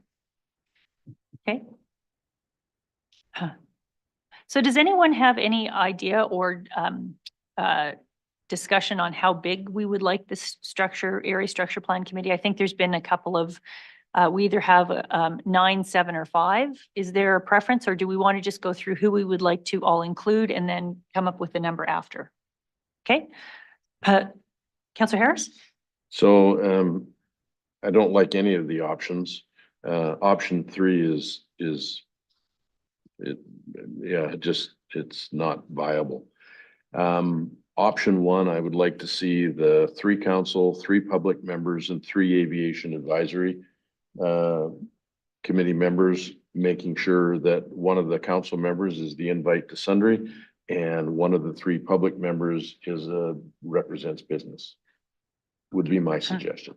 Okay, so we have a suggestion. Let's just capture this. So we've got the an elected official, the chief elected official or designate from Sundre, 2 Mountain View County elected officials, and then 2 public members.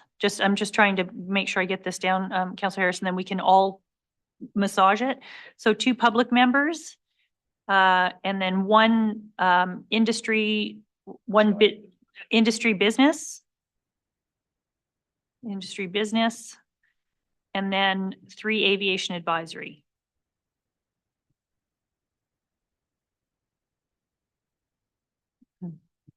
Okay, so Under the public, Councillor Group. Johnson. under the public group, can we have 1 resident? 1 resident of McDougall Flats. Yes, You're specifically talking about McDougall Flats. yes, Okay, so please.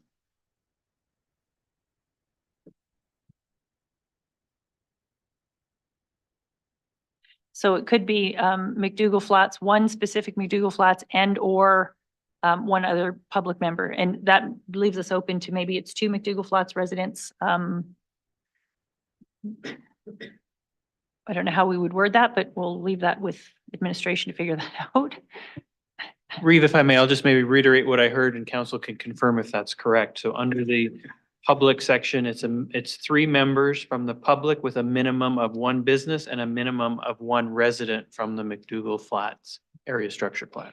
Yep, that's a great way to word it. So we could have 2 industry members, we could have 2 McDougall Flats residents, we could have 1 McDougall Flats resident, 1 Bergen resident. I think that gives us a lot of flexibility for participation. Councillor Harris. So the other thing, just to avoid criticism of the selection, can we have the 3 aviation advisory, can we 3 public aviation advisory committee members? Because if one of the councillors also sits on the aviation, I know we're gonna get accused of loading, so. Well, I would say since we have 2 elected officials, we couldn't have any more elected officials. So I think that limits us to 2 elected officials, whether or not you're a member of, you're still an elected official if you sit on the Aviation Advisory Committee. Yep, I'm just saying that, given our past experience, I could see somebody saying, well, you split it between the council members and the aviation. Okay. So you actually have more aviation committee members. Okay? Just being Yeah, clear. no, that's fine. So maybe what we'll do with this one is we'll bring this back after lunch. So we'll allow administration, so we get the wording and then we can all see what it's like for. So right now, essentially we have, and Jess and Jeff will word it differently, but we can still have the discussion after lunch. So the town chief elected official or designate, 2 elected officials from Mountain View County, 3 public members with 1 being industry, with 1 being South McDougall Flats resident, and then 3 public aviation advisory committee members. And then we'll let administration word that, and then we can bring it back and see what that looks like. Is that acceptable to council? That's of the makeup. So let's go back to the terms of reference for the steering committee. Is there any updates or there's any changes that council would like to see for the terms of reference for the steering committee? I just had one question under the bullets, whether or not this is the purpose and criteria of the steering committee. Just for clarity, Jess, does the steering committee also include administration? Like the terms of reference for the steering committee, does that also include administration? Or Mountain View County administration?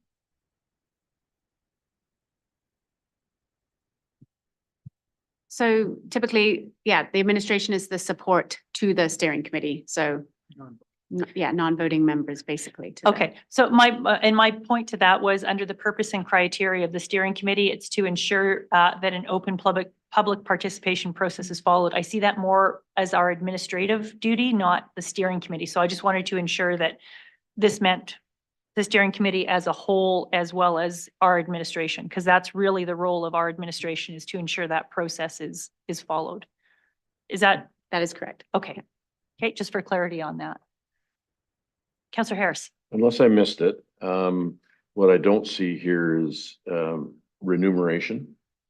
And sometimes that comes up, and I think I'm asking, does it belong here in the terms of reference to what remuneration will give in mileage?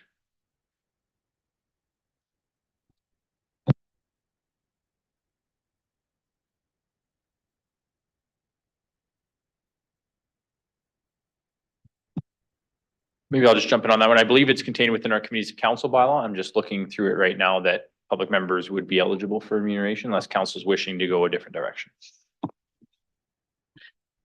Councillor Johnson? Traditionally, haven't public members always just been volunteers that weren't even remunerated for their mileage? Usually mileage is covered, I Oh, think, Is for it? the area Okay. structure plan committees. Okay, I didn't know that. Okay, so do we need to include that in here then, or are we, is that just part of policy? Jeff? It's my understanding that Christopher is correct. It's included in our committees of council bylaw unless there's specific direction from council to pay a per diem for sitting on this committee. I think it's covered in our bylaw that out-of-pocket expenses are reimbursed Okay, if the appointed members choose to claim them. Sometimes they don't. okay, thank you. Councillor Latz. Is it stated in the terms of reference to that bylaw? Because it probably should be. Yeah, it's in the bylaw itself, but it's not stated in the terms of Term of reference. reference. I think there should be a reference, so people who are wondering if they should sign up can go to it. Okay.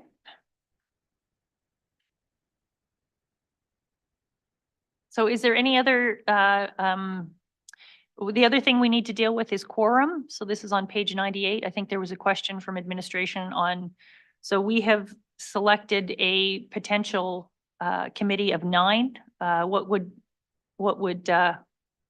council like to set as quorum? Normally it would be option 1 and 5.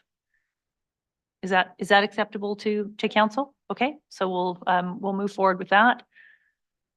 And is there any other changes to the terms of reference for the steering committee? No? Okay, just given the fact that we probably won't, we'll probably be done before lunch. Is there an opportunity for administration to work on this and then bring this back at the end of the meeting? Yeah? Okay, okay. So just looking, is there anyone that objects to deferring this until later in the meeting so we can see the actual verbiage around the makeup of the committee? No? Okay. So if there's no further discussion or recommended changes to the terms of reference, then we'll bring that back at the end of the meeting and we'll move on to 9.4, the permanent road closure plan 2234 BZ. Is that Jeff? Is that Ryan? It's both Ryan Okay. and Jessica. Okay. So this road closure plan has been presented to council before, and this is just looking for official direction to send it to the minister. Okay, is there any questions from council on this one for Ryan? No? Been looking for a motion. Please. Councillor Miller. I would move the council direct the CAO to seek approval from the Minister of Transportation to permanently close road plan 223 BZ in accordance with section 22 of the road closure of the Municipal Government Act and to consolidate the portion within Northeast 24, 31, 27, West 4 into the adjacent land. Thank you. And there's a 4 in there as well, 2234 BZ. Lock the Thank you. numbers. All right. Is there any further discussion on this? No, seeing none, I will call to question. All in favor? And that motion's carried. And Ryan, another permanent road closure, please. The same. 9.5. The same explanation. This one's been up to council before, I believe. Ken Taylor's the agent for doing a road closure for Old Forest Road. Okay, thank you very much. Is there any other questions for Ryan? Councillor Harris. I'll move the council direct the chief administrative officer to seek approval from the Minister of Transportation to permanently close road plan 662 BM Bravo Mike in accordance with section 22 road closure resolution of the Municipal Government Act and to consolidate the portion within the southwest 1533-28 west of the 4th into the adjacent land. Look at you getting all aviation on us with your Bravo, Mike. Hey, clarity is everything. Thank you. Is there any further discussion on this motion? No, seeing none, I'll call to question. All in favor? And that motion is carried. So we're on to 9.6, tax sales. Mike, please. Thank you, Reeve. This was brought May 24th. Council had received the tax sale date of October 10th as information. As this date's approaching, we still have 2 properties scheduled for that tax sale date. Administration will be utilizing section 422 of the MGA to adjourn the current tax sale date and defer it to a later date, December 4th of 2024.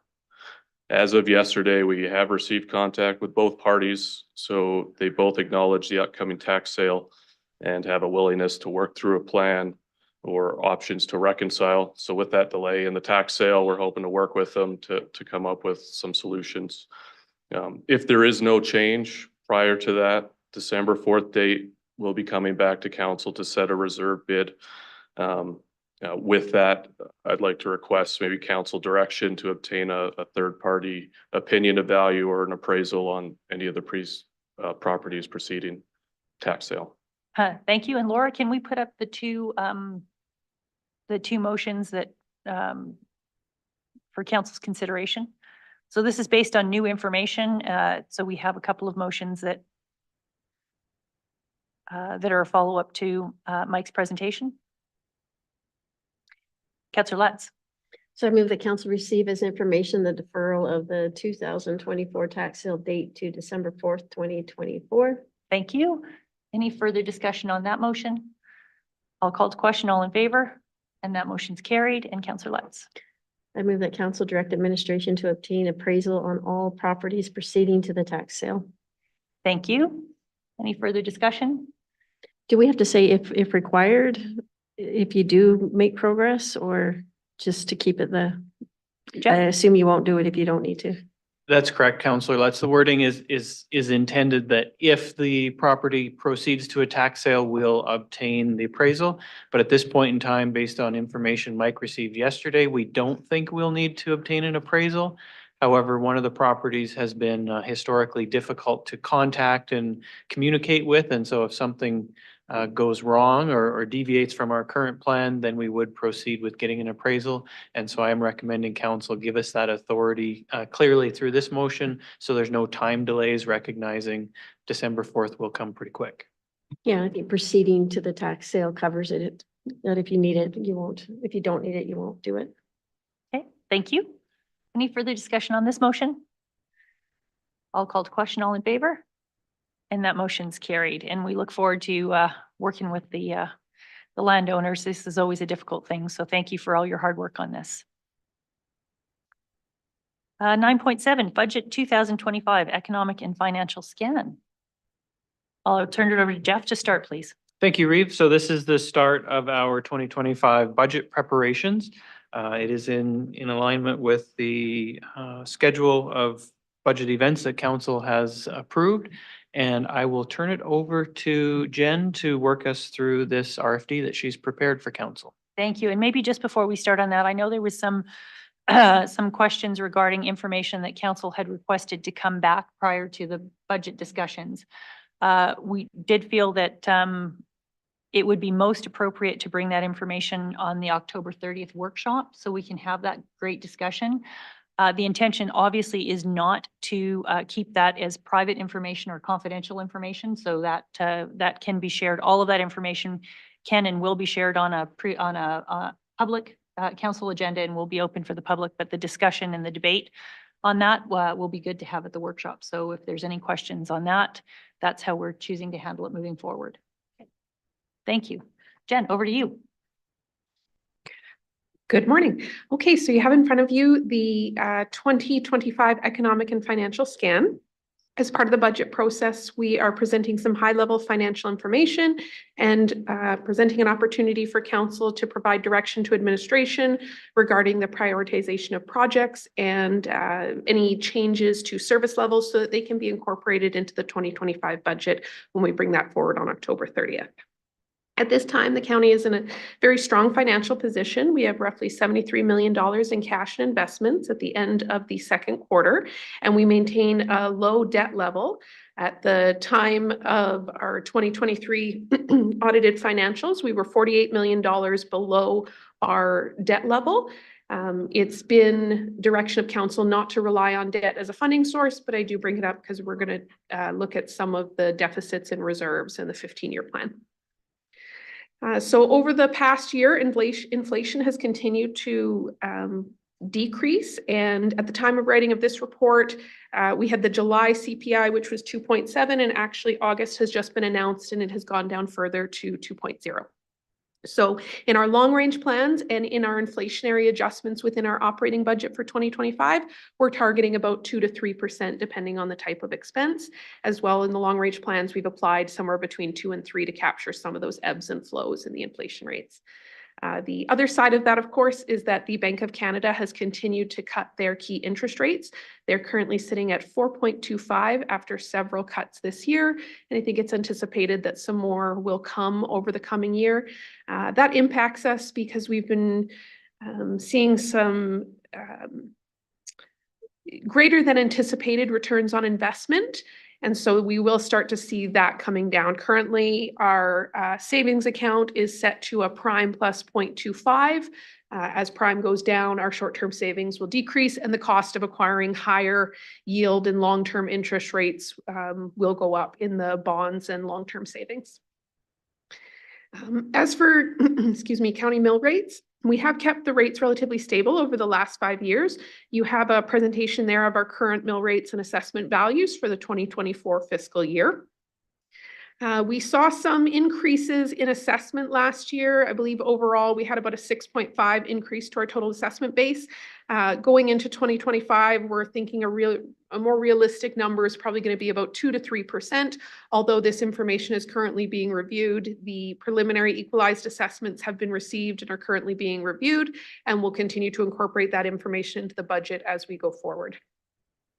I guess an item that is fairly unknown to us is that the province continues to engage in their assessment review model. How this will impact us continues to be unknown, and it looks like it is going to be ongoing until the spring of 2028. So we'll continue to follow that closely, and hopefully we'll have more information to share as it progresses. Good news on the tax holiday, though, that is coming to an end here. The 2025 tax year is the first year that we expect to see that new wells and pipelines taxed again. So hopefully that will be beneficial to us in the coming year. As for the province, we saw a significant increase this year in our education requisitions. They went up roughly $1.1 million to just over $14 million in total. It was an 8.5% increase from the year prior. Obviously, this is the decision of the province, so we have very little say in the value of these requisitions, but we continue to increase the tax rate to pay them and really look at how it's impacting our overall mill rates to the ratepayers. I've also included the requisition from the current year just to show the division and the rates that applied. And on to provincial grants, we have received confirmation that the agreement between the federal government and the province has been finalized, and the Canadian Community Building Fund, which was formerly the federal gas tax, has been renewed to 2034. The allocation that we've given for 2024 is just over $800,000. It's It's about $10,000 less than we were receiving under the previous agreement, but very in line with what we were expecting with some of the small changes that came from that renegotiation. The local government fiscal framework, which is formerly the MSI grant, they have released their allocations for next year. We're expecting just over $3 million. It is a slight increase from our current year. No firm allocations for the coming years after that. And I think what's really important here surrounding these grants, and I know we've talked a lot about it over the past years, is that they've become less reliable. The funding is less assured. And should this funding be reduced or kind of disappear in total, we would need to really look at our long range plans and our priorities and reassess what we need to do. The discussion surrounding how we fund projects and where we apply these grants, we've chosen to apply them to the annual road programs most years because these programs are reliable. We spend the money, they don't require extensive engineering, and we have some assurance that they will be completed during the year that they're allocated. And the province has begun to withhold funds if there are not approved programs in place. So making sure that these are approved and applied to a project every year is going to be really important in ensuring we receive these funds in a timely manner. The CLIP report is currently under review by administration. We are working to include an option for the Acme Road upgrade, which was directed by council earlier this year to be included. So that will come forward at the October 30th meeting. We continue to prioritize maintaining our current county assets. So that includes focuses on the re-gravel and re-chip, base stabilization, subdivision, and long patching. We have included all of our bridges within our long range plan since there are no current plans to close any of our bridges, and we have not applied debt as a funding source within the long range plan. So we rely on general revenue grants and reserves. Following this, the audit committee will receive the 2025 proposed project sheets at the October 7th meeting. And then, following the organizational meeting, these dates will be locked in, but based on the timeline that was presented and approved, these will come back to council on October 30th for a full budget workshop, including the operating cost of living and CLIP report, and then bringing them back twice for public presentation, once in November and once in December. We'll go on to work on the tax rate bylaw early 2025, looking to have that approved no later than the April 23rd meeting. And I've produced a couple county or council directed projects there for your consideration: the Sundre Airport lighting upgrades and the Acme Road repairs or rebuild from 766 east to the boundary. And then we're opening the floor to see if council has any appetite to change service levels, any additional projects that they would like considered for the 2025 budget, or if there's an appetite to change any of the reserve funding priorities before we begin the preparation of the workshop agenda.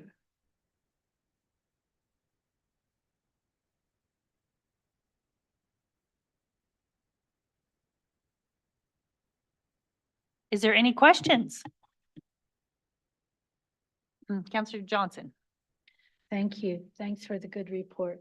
I'm wondering if, as we go forward, given that the tax holiday is over, if we could look at an up-to-date number of how many new oil and gas wells we have and how many miles of new pipeline we're going to be able to tax going forward. And also if we might look at historically, sort of on a percentage basis, the industrial tax compared to the residential and agriculture tax that we accumulate as part of our budget.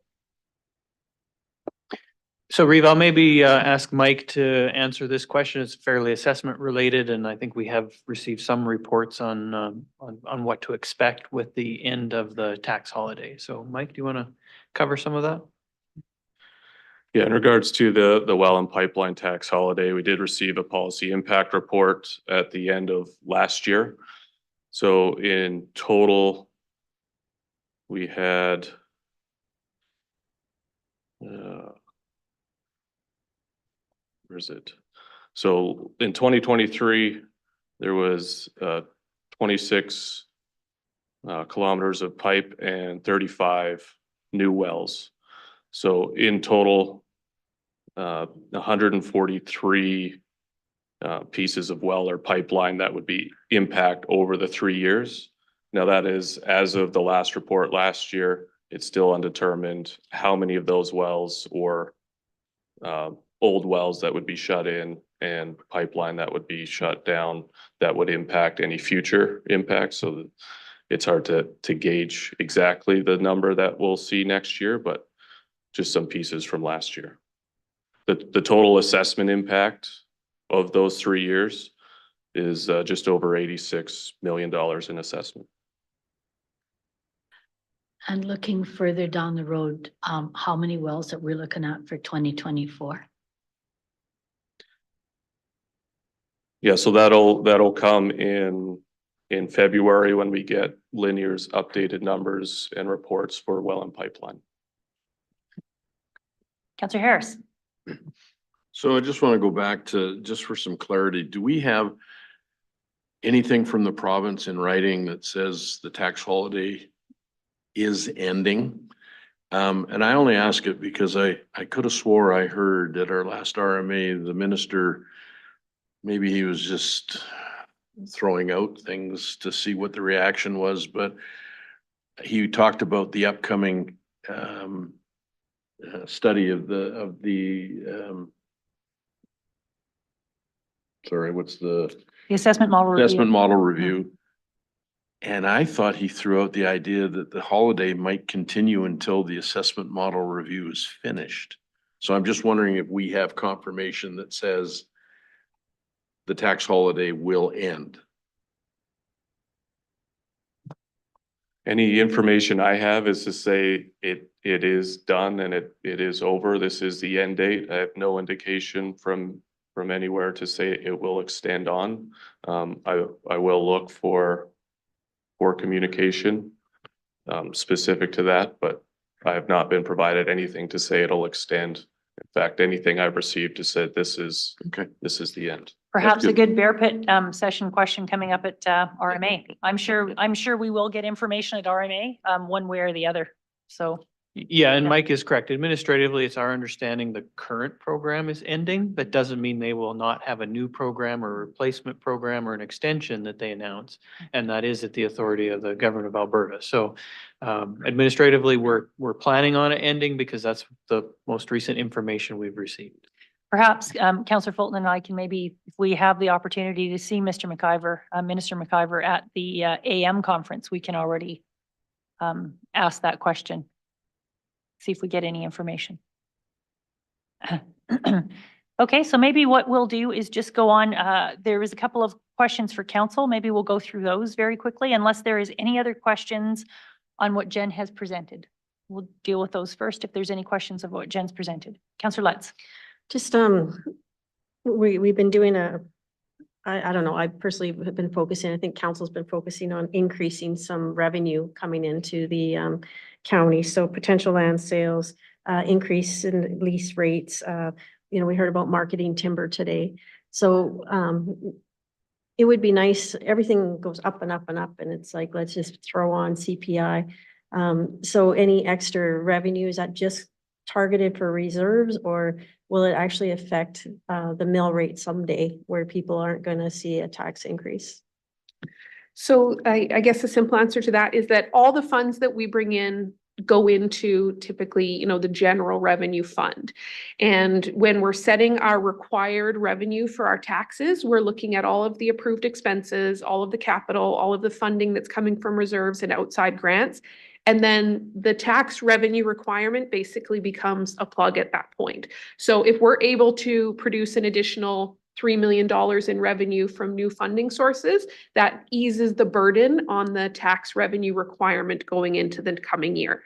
Of course, we continue to look at reserves. Are we making the right allocations? Too much, not enough? Are we using too much funding? Are we not using enough? So it becomes very complex when we start to look at how we save for the future. But once we're comfortable with our reserve additions, that revenue requirement number is directly affected by other revenue sources. As more revenue comes in, we're able to reduce the burden that we have to collect from taxpayers. So I do think it all really plays together unless you have revenue sources that have a dedicated purpose. So an example would be fire revenue. If we were to receive additional fire revenue in a year, that typically would go directly to the fire reserve and would not necessarily affect your revenue requirement. Should we have a new funding source altogether, you could expect that it would ease that burden there. Unless the choice of council was to increase reserves by that same amount. Okay, any other questions for Jen on what she's presented? Councillor Harris. Jen, I'm just wondering, is there any worth to considering going to some longer term investments at potentially higher rates, knowing that the interest rate's going to come down and those short term ones are going to keep reducing? Is that a consideration? So currently our investment policy does have a limit of 7 years, and that's where we see the increased cost to the investments. So, you know, today, if the market rate is 4.25, you can buy a bond at a rate of 4.25 at the par value. So it's worth, you know, say $1,000 at maturity, you buy it for $1,000 now. If you're buying investments that have a higher rate of return, 7%, 10%, whatever it is, you'll see that fluctuation in the market cost of the bond. So now you're actually buying those investments at a premium. You're paying a little bit more today, knowing that it'll be worth that same $1,000 at the end to see that increased revenue come in. So it's certainly something that we consider when we look at those longer term bonds with the higher rates. We have had some good options recently because the rates have yet to start coming down. So, you know, with the tax deadline and the surplus cash coming in, we've been making a couple additional purchases of longer term bonds in order to secure those rates. On the flip side of that, because we have roughly $29 million in long-term bonds, and those have very attractive rates right now, there is always the opportunity to sell them in the market as well at a higher rate and collect that premium today and then reinvest. So we're constantly looking at it. We are limited by the 7 years that is in the investment policy, which I think we're comfortable with. But if we find that this is limiting our ability to make you know, smart calculated investments, we could always look at bringing that back. But I think right now it's suiting us very well. So I think on the page of, on the top of page 129, you actually put in here, we are well positioned that we have $29 million in long-term bonds with maturities of up to 7 years. So I think you've already addressed the issue of the reduction. Thank you. Councillor Harris. No, I just say thanks, Jen. That was a great answer. Yep. Is there any other questions for Jen on the presentation?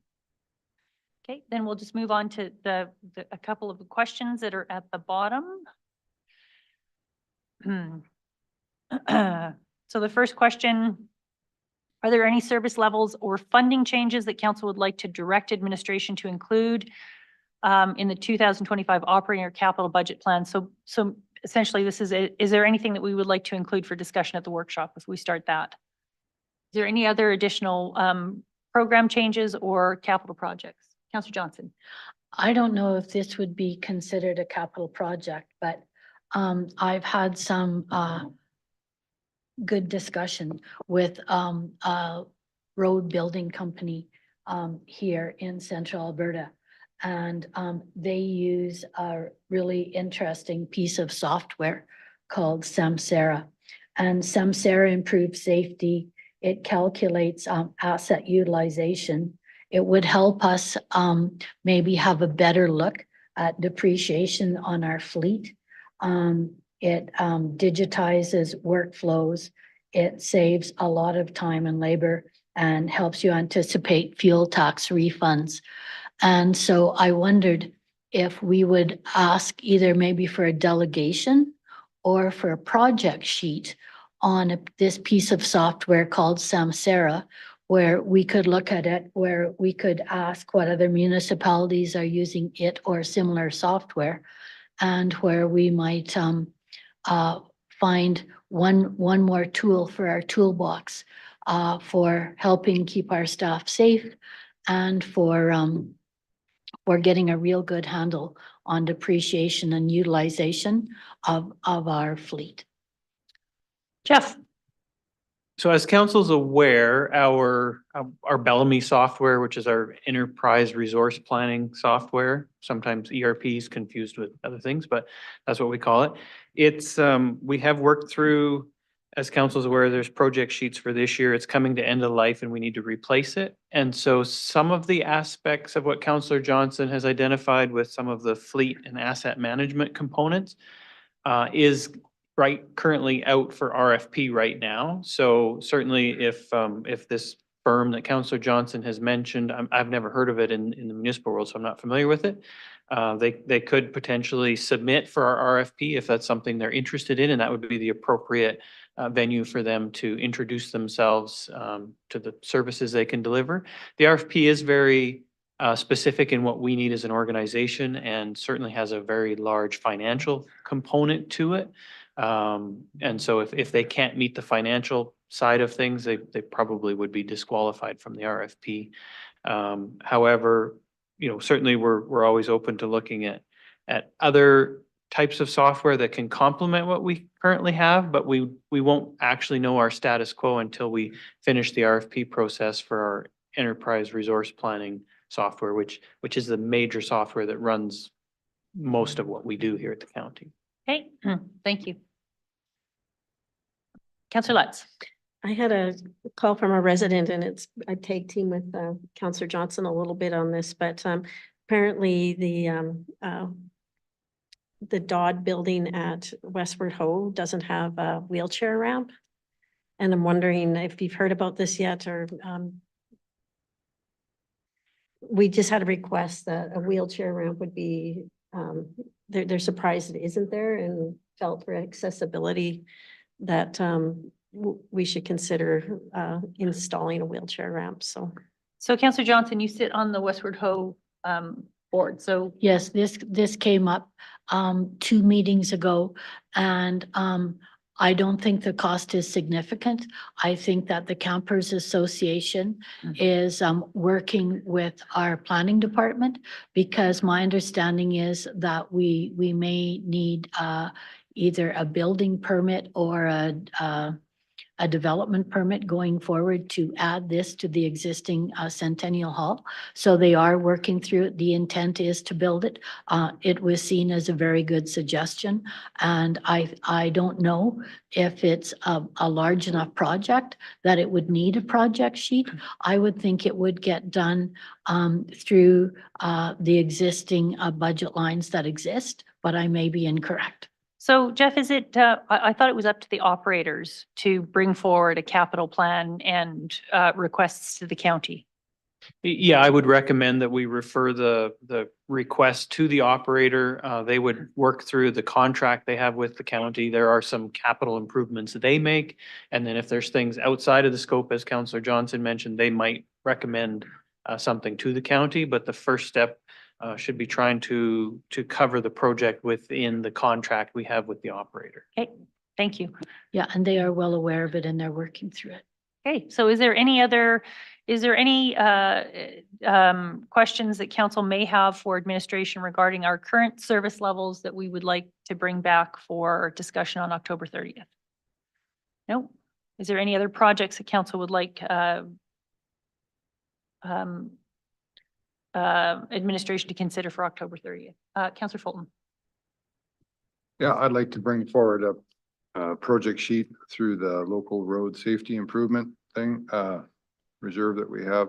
It's for Range Road 13 north of Highway 581. So it's just out of Carstairs. It's a dead end road, and we have 13 well, there's 7 residences, and then there's a Field of Dreams. There's some RVs parked in there that have been there for years. So there's 13 residents on the north side of a very sharp little coulee. And I have multiple emails for multiple years for requests for some guard railing along a small segment there. So I approached it in the past and before we had this local road and safety improvement, and I'd like to bring it back again to try to provide something. So, and there's 2 businesses up there. There's a body shop that has people coming and going, and then there's an equine, it's not a riding place, a equine therapy place. So there's lots of traffic. School bus goes up there, and that little area there is quite tricky in the winters. And so Ryan, can you just explain to us how the local road improvement projects work? We council approved those for 3 years in a row. Is that how that works? I can't completely remember. Yeah, so during the budget process, we'll bring you 3 projects. And council will decide out of those 3 projects, which one they want to do. Okay. So we finished 2 this year, so if council wants to do this, we'll bring it up. And we'll present it to council with, along with the other 2 projects for decision.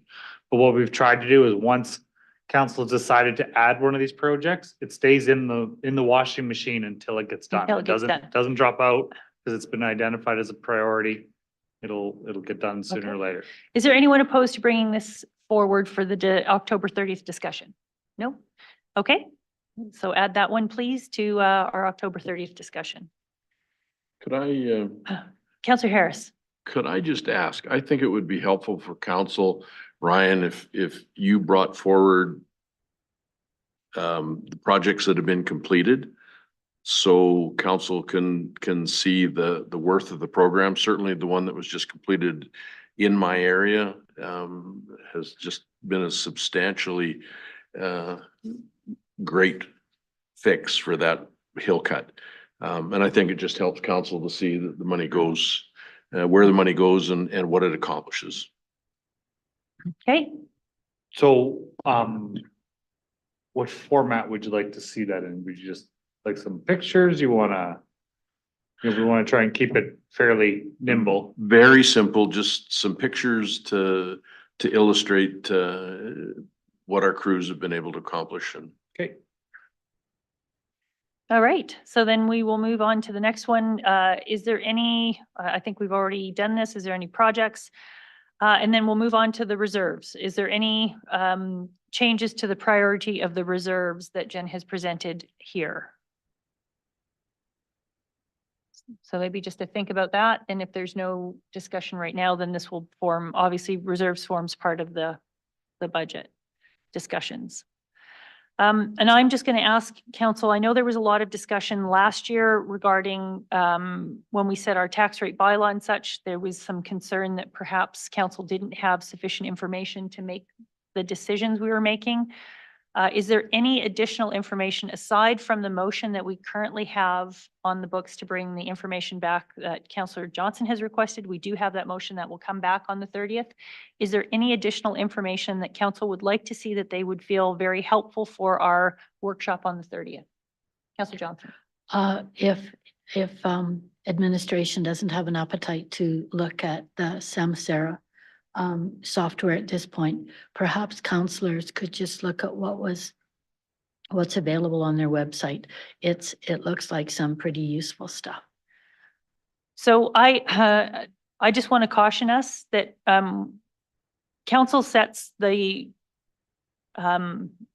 discussion on what we want to see as a service level, and then we allow administration to go out and source through the RFP process or whatever process in order to accomplish that. So if council has any questions or any concerns about the service level, if we don't think that we we don't have a proper handle on our asset management program or such, I would encourage council to bring those issues forward. But directing administration on specific types of software, I think is dangerous, because I don't feel we have the expertise to do that. So unless anyone sees anything differently, I think that we should stick to the current practices of setting the service levels and the requirements and pointing out where we don't feel we are strong, and then directing administration to correct any of that. Councillor Johnson? I just remember some heated discussion last year when we went to purchase some pickups and SUVs. And we are making those decisions with very little data. And what this software does is give us more data that looks at asset utilization and those kind of things that would perhaps help us make better decisions. And my concern in that regard is that certainly vehicles are not getting cheaper, they're getting more expensive. And if we're going to make data-based decisions, we need the data. And so again, I'll just ask council if there is any information that you feel you require to make good decisions, bring that forward and we will ask administration, we will agree as council that that is information we require. So without specifically going into how we get that, I think it's very important for council to point to the information we think we need to make good decisions. That's, I think that's the governance practice. So is there any other information that council would like to see on October 30th at this point? We might get more. We might get more and have more questions on the 30th. And I think we've allowed ourselves sufficient time to be able to, so we don't have to have all that, but if there's anything that you would like to see specifically, then we can give administration that direction today. Councillor Lutz. Yeah, I should have looked at last year's notes because it's coming back to me now, what you're talking about. And I think if we could get utilization on the fleet, like how many kilometers, I don't think we actually had that. So it's just, okay, so it is there on annual usage. Okay, that's good. It's just like, it's hard to ask these questions without reviewing the package. So we No, should have so done that. is that something that you would like administration to, is that something that council would like administration to have prepared for the 30th? Or is that a discussion we want to have at the 30th? Because I really want to give administration enough time to prepare for the discussion. A piece of information that would be useful that I don't think I've seen is the depreciation rates of how much the depreciation costs is on our pickups and SUVs, our fleet. So does council want to see a depreciation schedule? Because I believe we probably have that per piece of equipment. Is council interested in seeing a depreciation schedule per piece of equipment? I'm not sure what we would use it for. I guess that's, but Councillor Johnson, is there? I'm thinking of a total number, not per individual piece, but what is the total depreciation on our fleet? What's the depreciation cost per year? What's the depreciation cost per year on our entire fleet? That's the question you're asking? Yes, on the fleet of pickups and SUVs. Okay, so wait a minute, there's different, so is it on the entire fleet? Because that includes all of our graders, that includes Yeah. everything. So what are you specifically looking for? For the depreciation cost on the light duty fleet. So the pickups and SUVs. Okay, so I'm going to ask council, is this something that that council would like to see for depreciation costs on light duty fleet? Councillor Harris. Well, without a clearer idea of what we're gonna do with that information, I just hate asking staff to do stuff out of curiosity rather than having a meaningful purpose to have the information. Councillor Lutz, can you just use your, sorry. Sorry, I don't think that would be an onerous number to get. I'm sure you have that information. Or it's, Depreciation? yeah. Yeah, So- so our amortization asset management policy indicates the life of vehicles that's approved by council. It's 7 or 10 years. You take your purchase price, you divide it by 7 or 10, and that's the number it's going to spit out. So the number is easy to provide. We just need to know specifically which assets you want reported on. So does Because- light duty fleet give you, I don't know how you're categorized, so that's on the trucks and the SUVs, I believe is what Councillor Johnson specifically So- asking. How the fleet plan's built is we've worked with councils before in the past and we've set service levels up on the equipment. So most light fleet, depending like say the foreman, that's on a 5-year plan. Like this other fleet's on a 7-year plan. And then we have our fleet that's in the back that's already been paid for, depreciated, and doesn't receive depreciation any longer.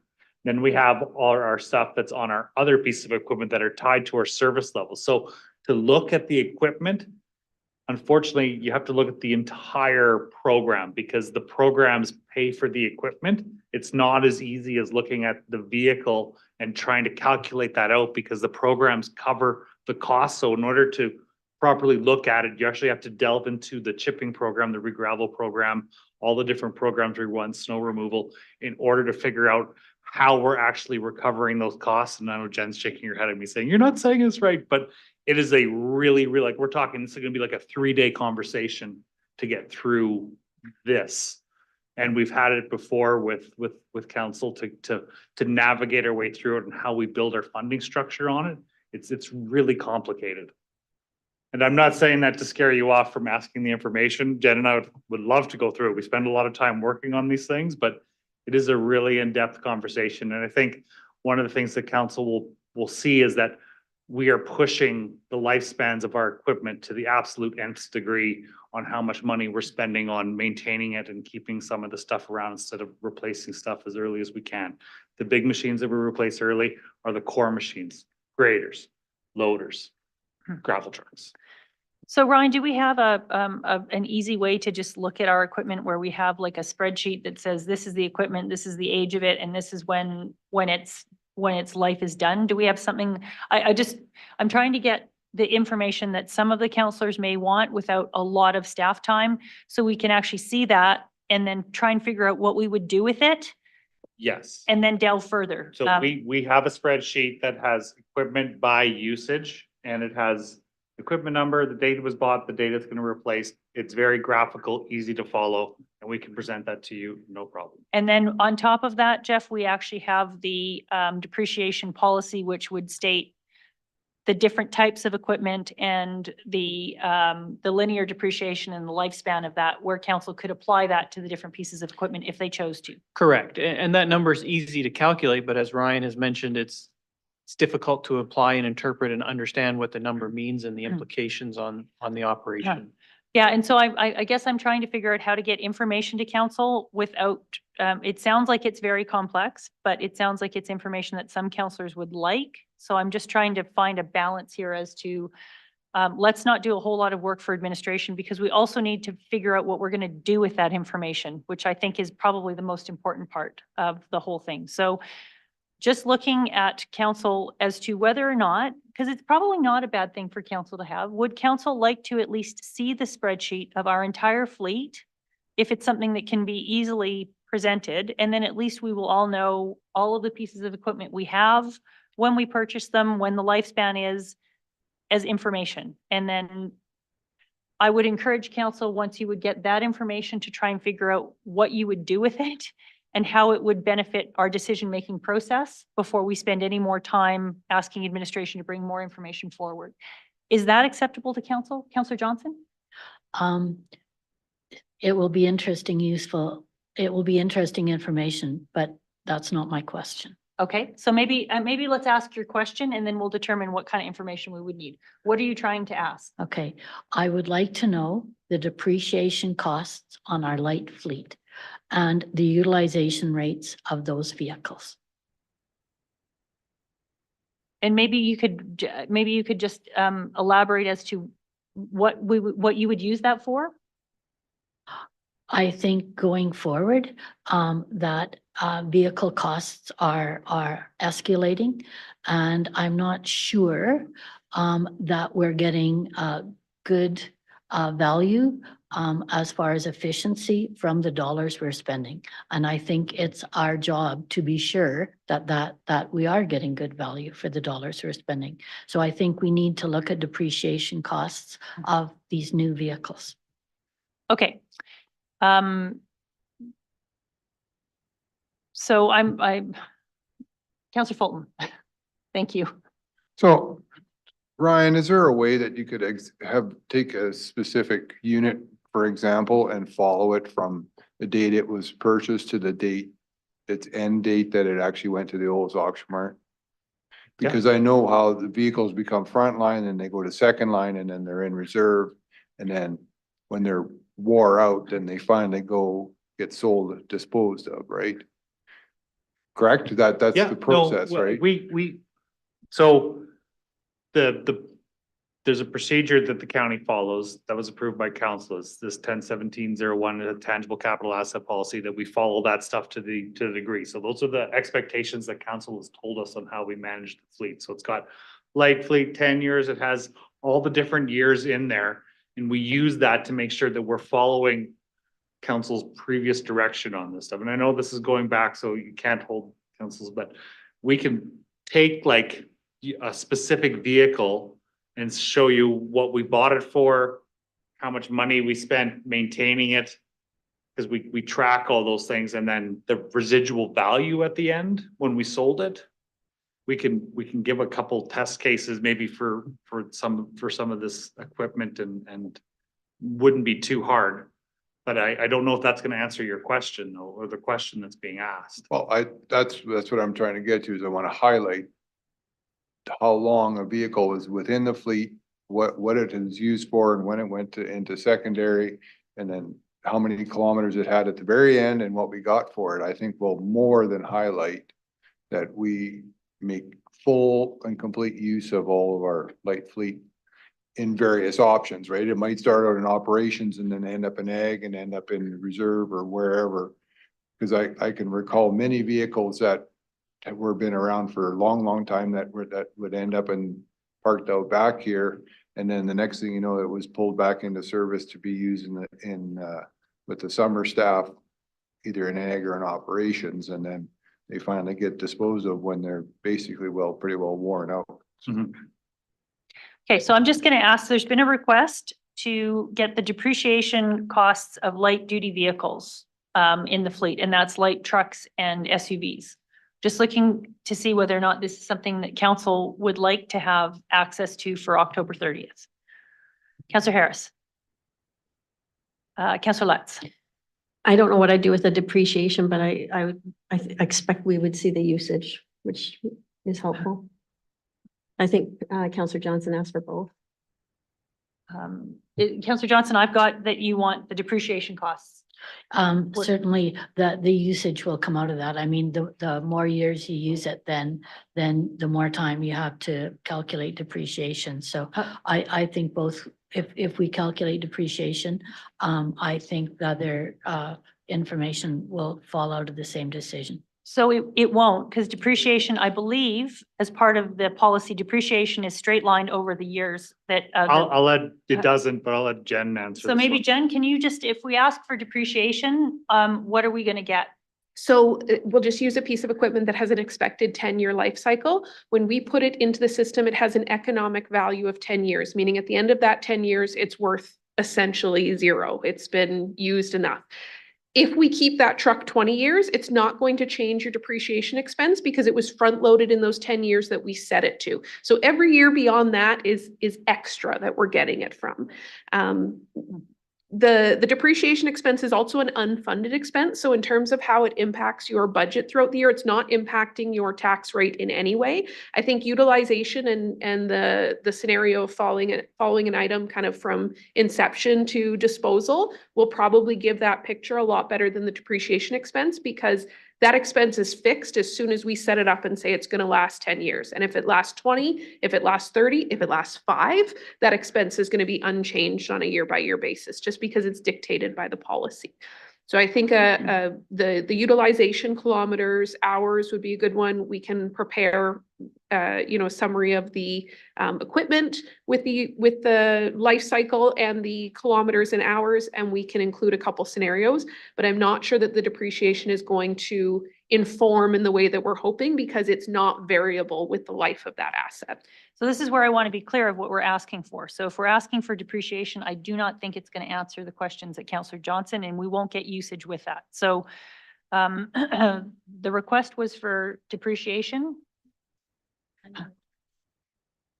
So again, annual depreciation means that if we buy a vehicle for $100,000, it's got a 10-year lifespan, it will depreciate $10,000 a year, but it won't give you usage or efficiency. So do we want depreciation costs? No. Councillor Fulton, no. Okay. So I don't think that depreciation costs are what council is looking for. Is there any other information that council would like to be brought forward for the 30th? Councillor Lutz. So we did the Ag Service Board budget, and I was a little bit surprised that we found salaries in that. So when we're looking at our salaries, is it combining all our committees? Because it just seemed like there's separate budget lines for, and it wasn't just like committee costs, it was administration costs. So just to clarify, when we look at staffing, because they approved a budget number for CPI or COLA, so and conferences and training. So it just looked like when we look at staffing, maybe we're not seeing the whole picture. So just to clarify, if we, I think that's part of a separate budget. So we're not really considering the whole picture as council, especially when we see the Ag Service budget.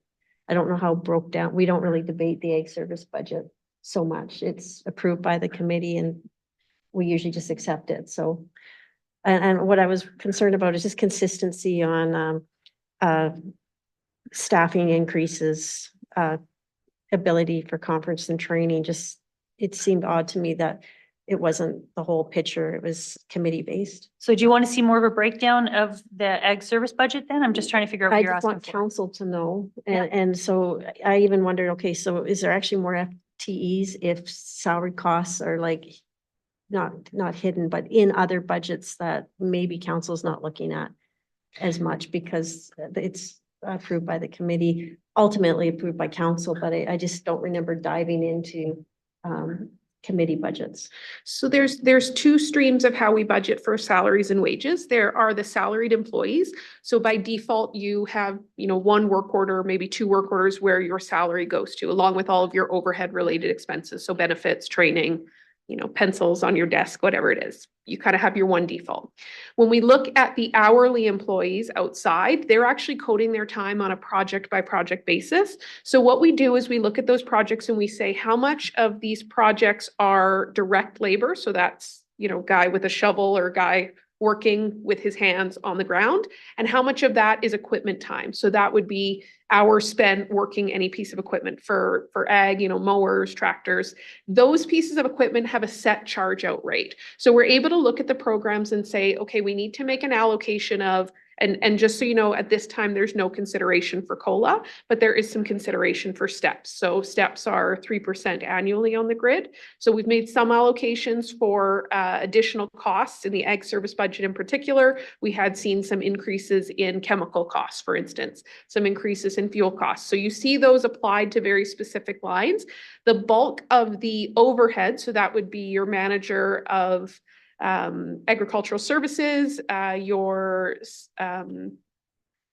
ag sustainability coordinator, I believe is the position. Those have set lines that their full budget is going to for their wages, and other ones are a combination of equipment time and hourly wages. So it hits them all a little bit differently, because the ones where it's straight salary, we know that there's not going to be a change in the blend of how we code out our time, but on a year-to-year basis, how many hours we spend sitting in a truck versus working on the ground, and then the mix of projects that we're working on changes. So you kind of see it in two ways, and it's not to hide it in any way. It's that administrative and overhead costs have one dedicated home. Ops is another good example because they've got a fairly large ops and midline. All the salaries would be included in there, along with costs of maintaining buildings and whatnot.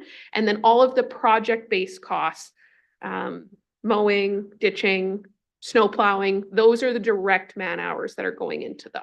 And if it's equipment time, it's handled a little bit differently. So that's why you don't see the same increase across the board. You kind of see some that have increases at this rate and some that have increases at this rate. Going into the 2025 budget, we've not amended the equipment rates. So we know that there's not going to be a major change there if the program is all based on equipment time. So snow plowing, for instance, you wouldn't see a COLA adjustment there necessarily. You would see it on another line where their time is actually being charged, because that project is incurring equipment time rather than staff time. So it sounds like, that make sense? it sounds like Jen will have that information for the more detailed discussion on the 30th. I don't think we need to request any additional information being brought back, because you'll have all of that breakdown in case any counselors have questions on specific line items. Is that fair, Jen? That's correct. And I Okay. think what we've done in the past is for those large ones, such as ops, we've included a breakdown to show how much of that is salary and how much is depreciation. We asked for that last year. I think it was a $13 million line item or something. that we Yeah, so asked you'll for. get the same breakdown this time to show how that, the salaries are impacting it and where the other increases to those budget lines. Okay, Jeff? Yeah, I'd just also like to confirm that while the committee is approving a budget, all decisions on staffing still lie with the CAO, and so steps are not guaranteed. It's reliant on the performance review process. There is no guarantee that COLA will be applied. That's a decision council gives me as we work through the budget process.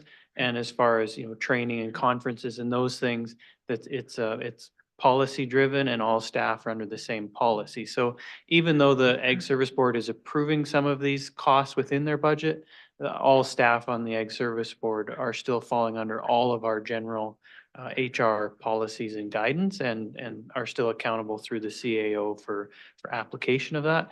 But from a budgetary perspective, the Ag Service Board does see it. Okay, I kind of got sidetracked a little bit. I want to finish the last one.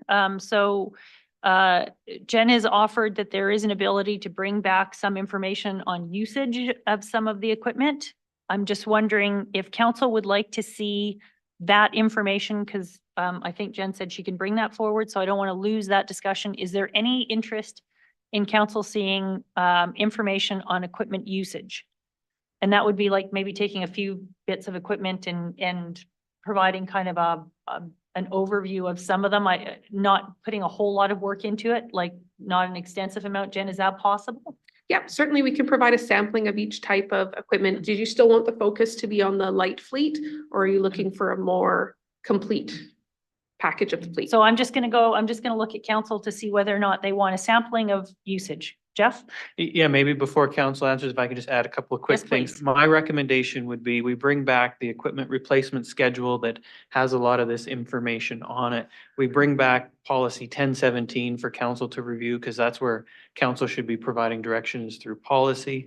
And we can add one, follow the life of a piece of equipment or whatever council directs, just as a real life example, to follow one pickup truck through the life of it and how it works and how it's utilized. And if there's other types of equipment you want included in that kind of snapshot, council can provide that direction. Okay, so Jeff has provided an opportunity to get the equipment replacement schedule, review of policy 1017, which is the tangible capital asset policy, and then look at if we want to focus on a light duty piece of equipment, as Councillor Fulton has suggested, to kind of follow that through the life cycle.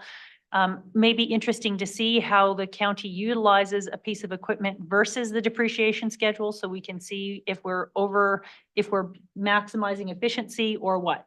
So just that's the suggestion, is looking to see whether or not council would like to see that information for the 30th. Greg? So I think we're diving too far into the weeds.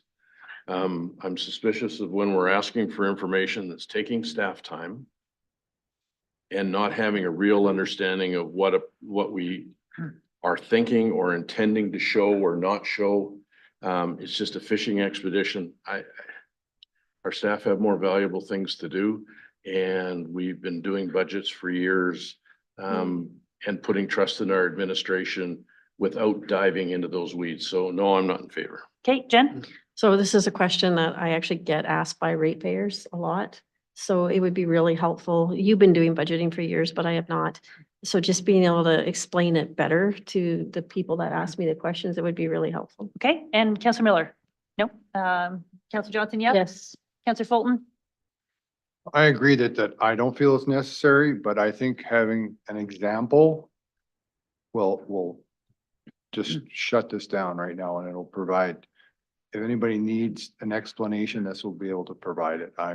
I'm fully confident. I'm well aware of how well they use our vehicles and, to form in the Greater Min, the stuff that parks out back here. So, but I think if I think an example would be very useful. Okay. Pictures with 1,000 words. Perfect. And I think bringing back the policy of the tangible capital asset is part of council's job. So Jeff, if we can do that, the equipment replacement schedule, the policy 1017, and an example of a light piece of light duty equipment, I think would be useful.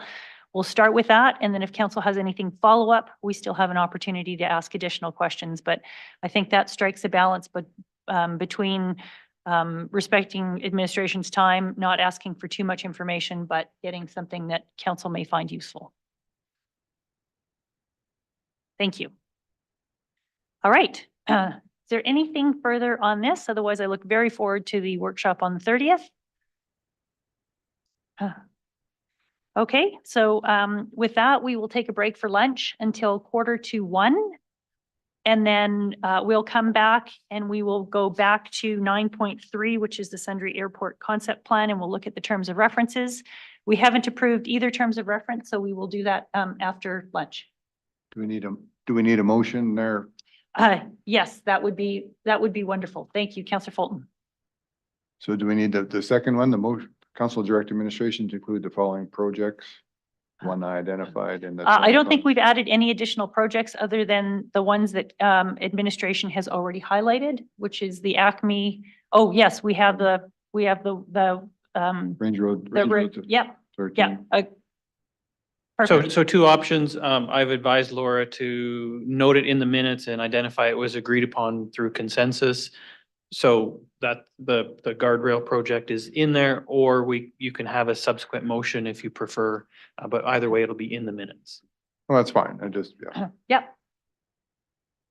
Thank you. And Jeff, that's a good point. When we use the consensus, we'll highlight that in the minutes that it was by consensus, or I guess I kind of mess you up now with doing it that way. I know we were told we could do it that way, but it's probably, does that make it more difficult for? No, I think it's fine. It's just when there's direction or an action item, I like to ensure it's captured in the minutes. And so Laura and I'll figure out a way to identify that it was agreed upon through consensus and that it's in there in the record in case there's ever a need to look back. Okay, thank you very much. So it will be in the minutes then, Councillor Fulton, and as well as the information that we've requested to bring back.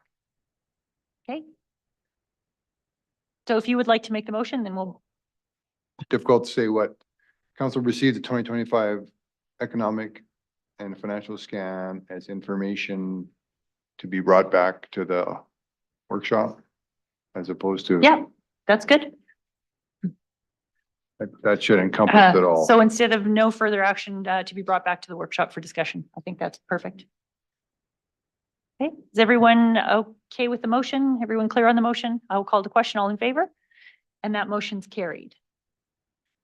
And then, Jeff, is it acceptable to say council directed administration to include the following information as discussed for the October 30th workshop, or do you need any of that? Do you need a motion for that? That's the fleet management plan policy 1017 and the Yep. pickup truck example. We'll just identify that through consensus. Through Council consent. requested that at the workshop. Okay. So is there anything further, Jen, that you need from this agenda item to prepare for October 30th? Nope, I think that's it. Okay. Thank you. Is there anything left from council on this agenda item? And I think the great thing is we do have our first budget schedule on the 30th, so we still have plenty of time to address any other questions or concerns council may have. Thank you. Then we will break for lunch until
All right, so we will resume the regular council meeting of September 18th, and we will go back to 9.3, and that is the Sundre Airport Concept Plan, Terms of Reference, and Steering Committee Terms of Reference. So Jessica, do you want to take us through the Steering Committee Terms of Reference and the changes that council had requested?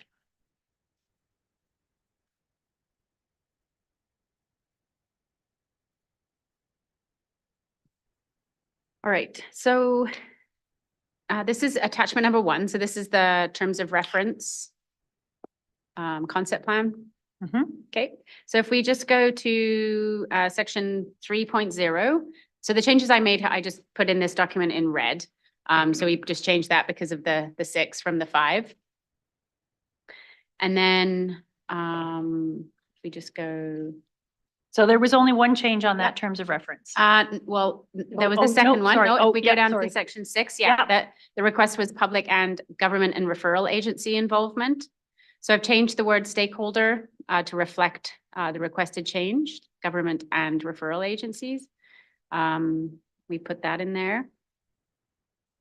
And then if you just scroll down, there we go. Yeah, and then the town of Sundre into government and referral agency involvement. So those are the changes for that document. Okay, and I think there was a request to remove that stakeholder to be involved in the concept plan. That should also be out.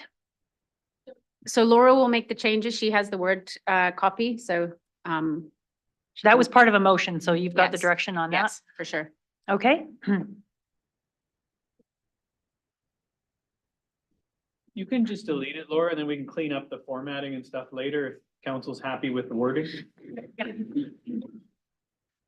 Okay, is there any other, so Councillor Lutz? I thought that I had asked that we could reference the committees and bylaws for remuneration, just to, So I put that, is it in the next yeah, I one? put that in the next So we're document. just dealing with the terms of reference now for the concept plan.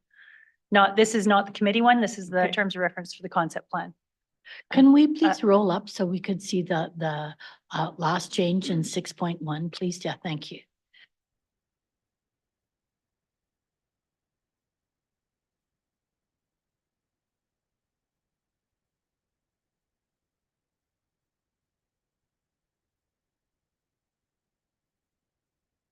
So under 6.1.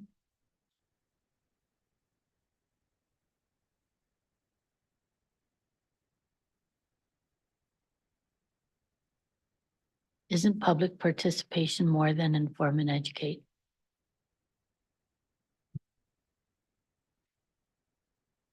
Then we have a second bullet. It's on the next page.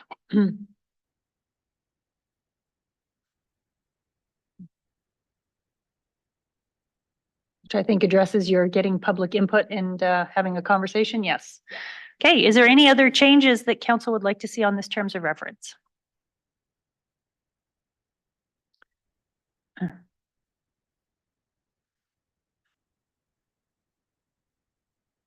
Okay.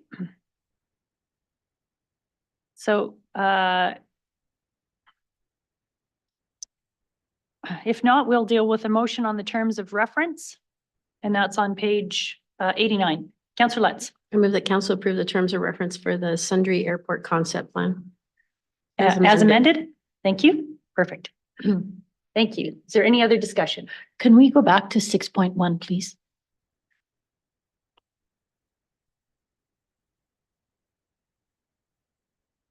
Thank you. On the second bullet, it says, gather public input on the concept plan by airport lot owners, surrounding landowners. Do we want to add and residents?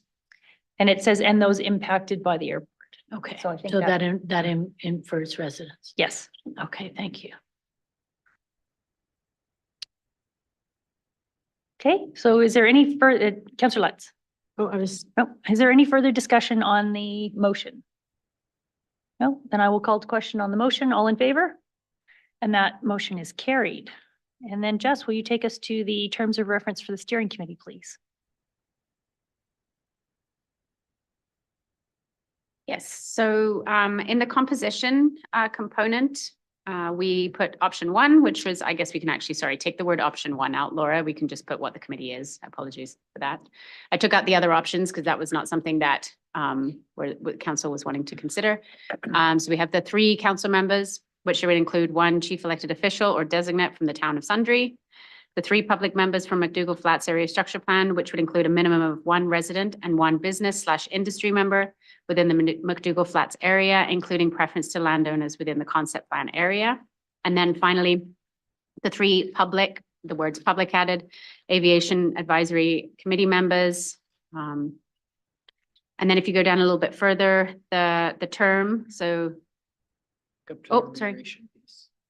Yeah, there we go. Sorry. And then just a little bit further, the term, which talks about members that are appointed, and then also the when the committee would dissolve.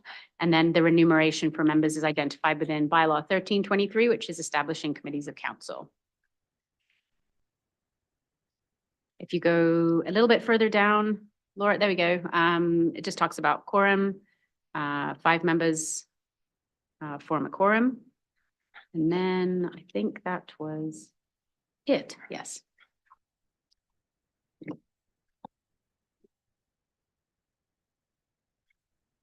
Okay, so when we go to composition of the committee, my preference would be that we separate the council members. So the first bullet would be 1 chief elected official or designated from the town of Sundre, and then we put 2 Mountain View County councillors.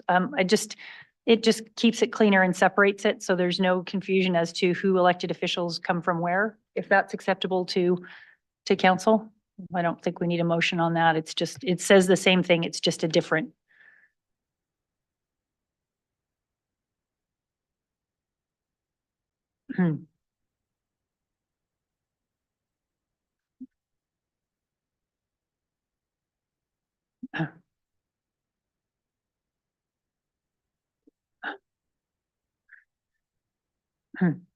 I think that just makes it a bit cleaner and there's less room for confusion. Okay, is there any other suggested first of all, let's deal with the changes that council would like to have seen. Is there any discussion on let's go with the composition first. Is there any discussion on the composition, or is council happy with that? Okay. And then we added in the reference to the bylaw 1323. Is that acceptable to council? Okay, and then we chose 5 as the quorum. Is there any other changes other than those that council has asked for that council would like to see in the terms of reference for the steering committee?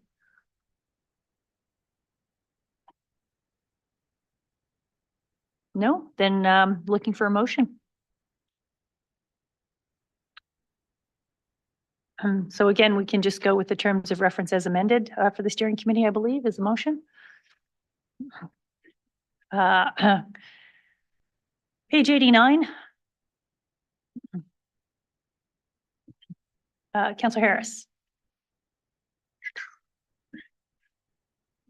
I'll move the council approve the terms of reference for the steering committee for the Sundre Airport Concept Plan as amended. Thank you. Any further discussion? Seeing none, I will call to question. All in favor? And that motion's carried. Okay, we'll go to councillor reports, and I will start with Councillor Fulton. Oh, lots has been happening since the last council meeting. On Thursday, the 5th, attended the Cremona Playground unveiling. It was a very busy evening there. It was a barbecue at the school there, and got to see the new playground equipment in action. It was very busy around there, so it was nice to see what our funds contributed to. Then I went to the Legacy Land Trust art exhibition at the Olds Museum. That was not very well attended. Some of the board wasn't even in attendance that night, but it was good to connect with a few of the artists and a few people that are interested in Legacy Land Trust. Then on Thursday, the 12th, was the Mountain View Seniors Golf Tournament on the worst weather day we've had possible. Special thanks to Laura and for taking one for the team and suffering all weekend after apparently with the cold, wet weather, but the golf may not have been as good as possible, but the fundraising and camaraderie with all the sponsors and stuff was excellent. And then Friday the 13th, I attended the Oldtoberfest Rodeo. It was a very nice evening there, good rodeo, good visiting with some other elected officials. Monday the 16th was Aspen Ridge in Didsbury 20th anniversary. MLA Cooper spoke and our ASHA president from County of Stettler was in attendance as well. And also on the 16th, Carstairs Library Board meeting, just working through policy and finalizing budget. And Tuesday, the 17th, attended the Camp Kindle groundbreaking for the expansion and accessibility project there. So if nobody's ever been to Camp Kindle, that's quite an amazing facility out there and kind of nice to have it in Mountain View County. That's all I've been up to. Thank you. Councillor Johnson. Thank you. I attended a Zoom meeting with the executive director of the Red Deer River Watershed Alliance and Werner Herrera, who is from AER, to talk about potential monitoring project at McDougall Flats. The next step in that will be to get together with AER and the McDougall Flats folks and see if we can move that project forward. I met with the Westerhoe Campers Association. They were anticipating last Monday, I think, Ryan, that the long patching of the road was going to be done. They were worrying about some electronics buried in the road at the gate. Not sure how that all shook out. They talked about doing a Bear Smart donation of $500, given the presentation that happened there earlier this summer. Other donations they confirmed include $18,000 to the Olds Food Bank and various other donations to STARS, to the Sundre Aquaplex, to the Sundre Hospital Futures, and other local charities. So they were putting that together at that meeting. Went to a meeting, Sundre Hospital Wellness. Reeve may want to make additional comments about that. Already talked about the Sundre Hospital Futures open house, where they showcased all their new equipment, was very impressive. Ag Service Board, we talked about, and thanks to Councillor Lutz that brought forward the gala that's going to happen at Olds College for the organization known as Ag No, what that does counseling with farm families in crisis. And last night attended a Sundre Hospital Futures meeting by Zoom, where there were some financial motions to accommodate and streamline hosting the November Gala. Certainly the tickets for that are selling very well. And all the big parts of the puzzle are already well in place. Thank you. Thank you, Councillor Johnson. Councillor Miller. So thanks to Jeff and the staff for handling any calls that came about from Division 3. I was away for the last couple of weeks, so I appreciate that. Last night I attended the Didsbury Library meeting. We're finalizing the budget. I think we've got one that we can go forward with, and that was it. Short couple of weeks. Thank you, Councillor Lutz. So I attended the Reed Ranch County Fair that we provided sponsorship to, and it just probably doubled in size since last year. And they had a lot of farm safety stuff, butter making and cow milking. And it was just a really good display of agriculture. I love the vegetable growing and all the projects and the chili cook-off. It's quite a good event. I attended the Olds Attention and Retraction Physician and Health meeting, and they're getting ready to go up to Wainwright to the conference. The Ag Service Board meeting, which Peggy touched on. Yesterday, I got to go to the Reed Ranch Parent Council meeting and give them a check for $20,000 for their playground, and they're going to invite council to the installation, which is hopefully the end of October. They were very thankful for the donation and our letter of support for the CFIP grant, which they were successful in. So they got $95,000 for that. Also attended Oldstoberfest. Sorry, I turned my phone off and then turned it back on. Had a good visit with Mayor Hunter and MLA Cooper, and lots of elected officials were there. Stands were full, and that event just keeps growing and growing and getting better and better every year. And just an aside, the AER is coming to our farm on Wednesday, the board of directors, because we have a reclamation project on one of our lands. So they just picked a reclamation project, drove in my yard and said, we know you. So it's nothing to do with council, but if anybody wants to, I get a chance to talk to the board, so I will definitely fill them up with some of the things that maybe we deal with as a landowner. So I'm looking forward to meeting their new board chairman and some of the new board members. Thank you. Councillor Harris.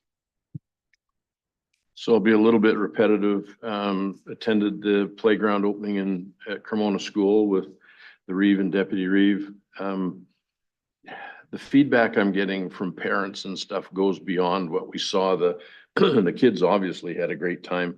But I keep getting the calls from the parents that are just been waiting for the day to come with that old one being replaced, and they're very, very appreciative. Attended the groundbreaking at Camp Kindle. Listened to some very moving accounts from the kids that go there, and the insight you get from a 12-year-old telling you how much that camp means to them, to be able to associate with kids their own age and their own circumstances.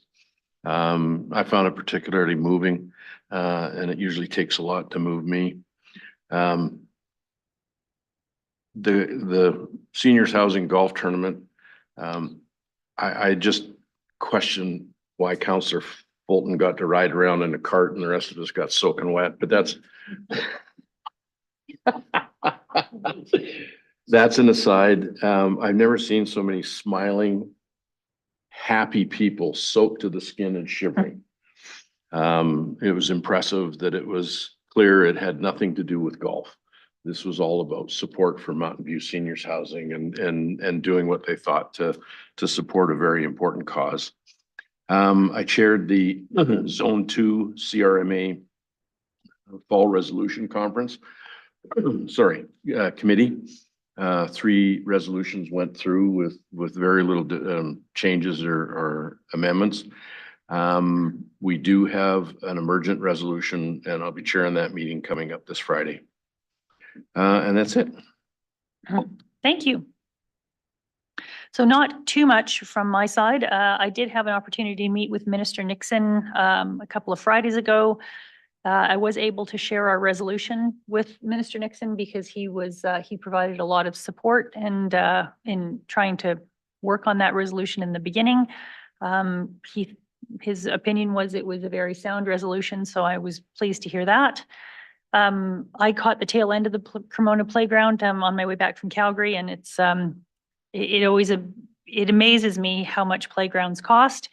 But then when you see the children and the families that are around them, it's money well spent. So that was great to see. We did have the Sundre Wellness Committee meeting. And this afternoon, we're going to have an intergovernmental communications committee meeting. And from that, we'll have some discussion at that committee on potential issues to bring forward to the Minister of Mental Health and Addictions from the committee side. So I'm looking forward to having that conversation. The other thing that's quite interesting is at the meeting, we were talking a lot about impacts to healthcare workers and bringing them into not only the towns of Sundre, but all of our other urban partners. And one of the big issues is daycare. And the committee was talking about doing some sort of a review to see what the need for daycare was, what the demand for daycare was and such. And it just made me think about the Economic Development Actions Committee and the Brood and everything, all of the stuff that's going on right now with Olds. And so my suggestion was to put them in touch with Sandra Blythe. I've put the town of Sundre in touch with Sandra Blythe. I've sent them the presentation that we got from the town of Olds in the open, in our open session. And it was really great to see that Sundre has contacted the town of Sundre very, very quickly and offered to do the same sort of presentation there and provide them supports and educate the town of Sundre on what kind of supports they can provide. So it was nice to be able to pass on that information and trying to expand that network. So that was very good as well. Just a question, if AgNo has presented at the Ag Service Board, are they provincially funded? I've been looking at their webpage and stuff, and I don't see the province as any of their partners. Are they in any way supported by the province? They are, there's a delay in getting their grants though, so I just was forwarding, the Ag Service Board sent a letter to Dan Williams, Minister Williams, so you should know about that. Okay, yes, that would be very helpful.